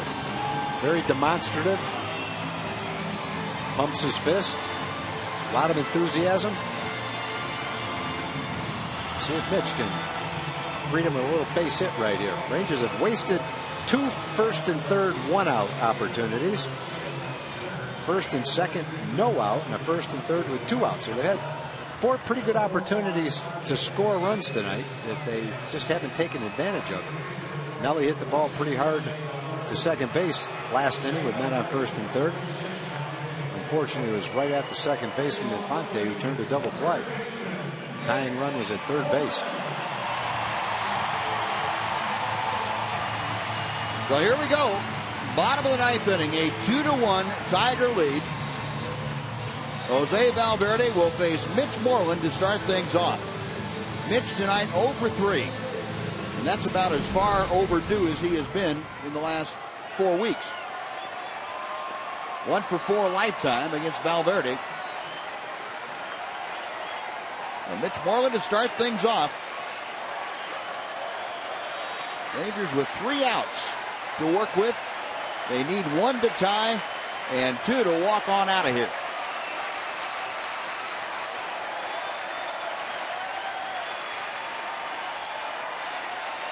Valverde into the line, the first pitch. Check swing, it's high for ball one.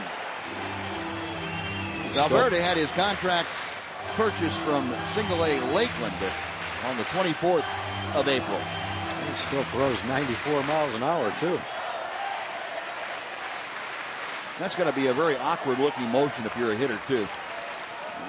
Kind of herky-jerky, and ball must seem it comes out of his jersey to you. Yep.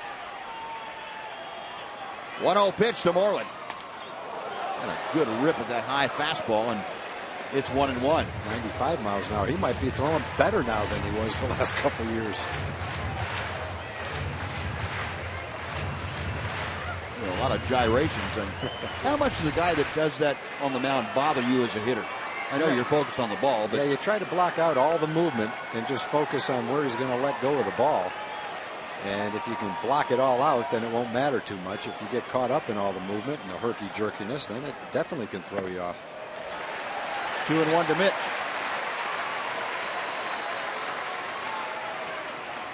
Moreland tonight has grounded it out 3 times.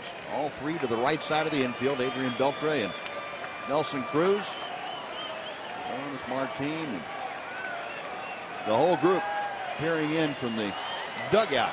Rangers trying to make a comeback here in the 9th inning. The 2-1 pitch from Valverde. Out of play down the left field line. It's 2-2.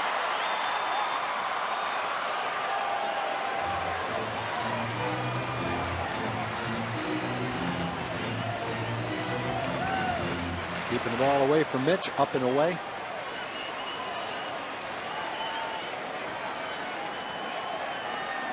Rangers with 13 come from behind wins this year. That's the most in the American League. They'd like to make that 14 here tonight.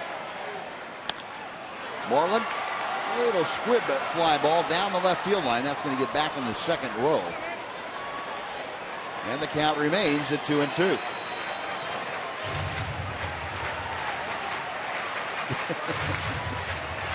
She says you can have it. She was upset she didn't catch it, I think. She had her glove there. Very nice stuff. Mitch stepping back in. You get a look from the dugout perspective. Valverde okays the sign. Into the wind he goes. And again the 2-2 pitch. Fisted him and a 2-hopper out to Infante, the second baseman. 1 gone.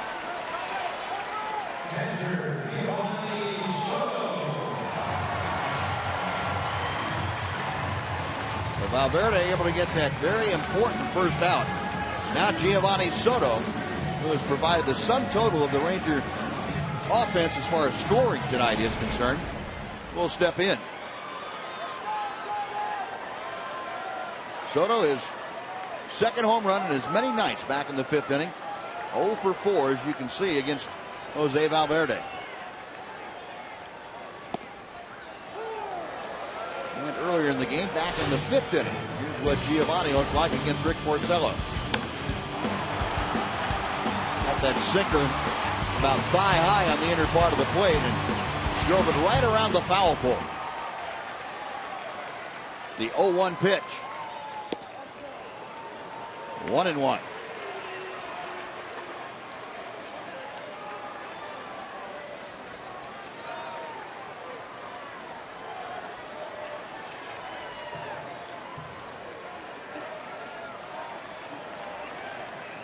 Rangers looking for their first win when they've trailed after 8 innings here tonight. Ball 2. That's one thing that Valverde has always done, even when drive his manager crazy. But he has always had trouble throwing strike after strike consistently. He'd get guys out, but it wouldn't be because he was pounding the strike zone necessarily. Just had such good stuff that strikes he threw were hard to do anything with.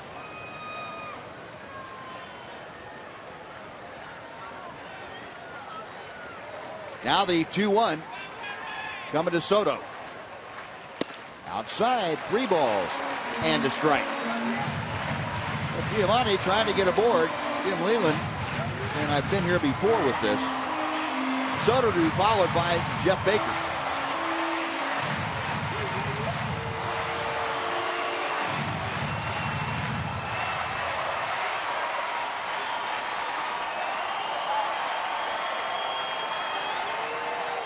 Almost the entire crowd has stayed around for the finale of this one.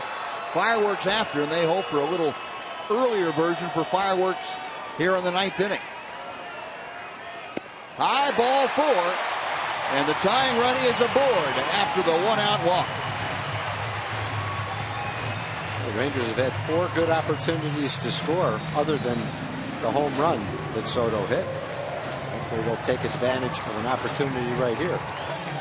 Ian Kinsler now is going to come out and pinch run for Giovanni Soto, so that opens up a lot of other possibilities that you would not have had with Soto running the base path. So Kins feeling well enough with that chest problem to get out there as a pinch runner, and he is 3 out of 5 in the stolen base category this year.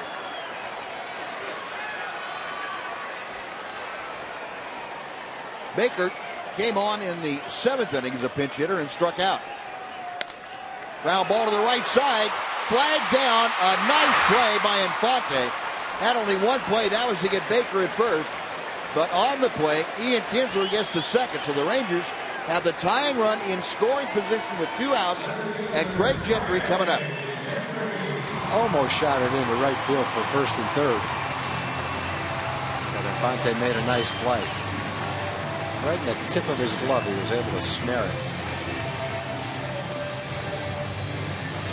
Well, what we need here is a little blooper to tie this ball game. Now Gentry reached on an error by Miguel Cabrera in his only at bat. That was back in the 7th as a pinch hitter. The 0 for 1 tonight, hitting .236. Ian Kinsler, the pinch runner at second base. And Valverde hits the outside corner for strike 1.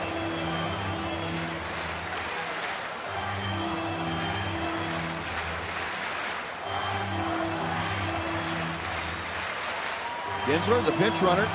Ron Washington used his regular second baseman coming off the bench. The run for Soto. He's carrying the tying run in this game. Gentry down on the count, 0-1. Now down to his last strike.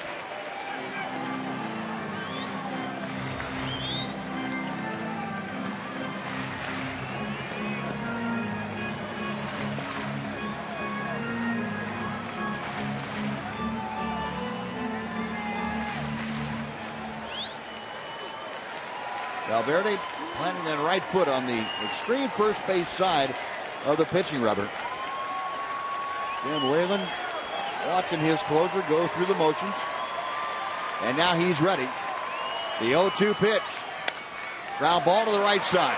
Up with it is Infante. On to first, and that will do it. So both Baker and Gentry ground out to second base. Kinsler stranded. The Rangers have their 3-game winning streak snapped here tonight. The Tigers win this ball game by a score of 2-1. And we will be back to Rangers Ballpark in Arlington to wrap this up right after this on TXA 21.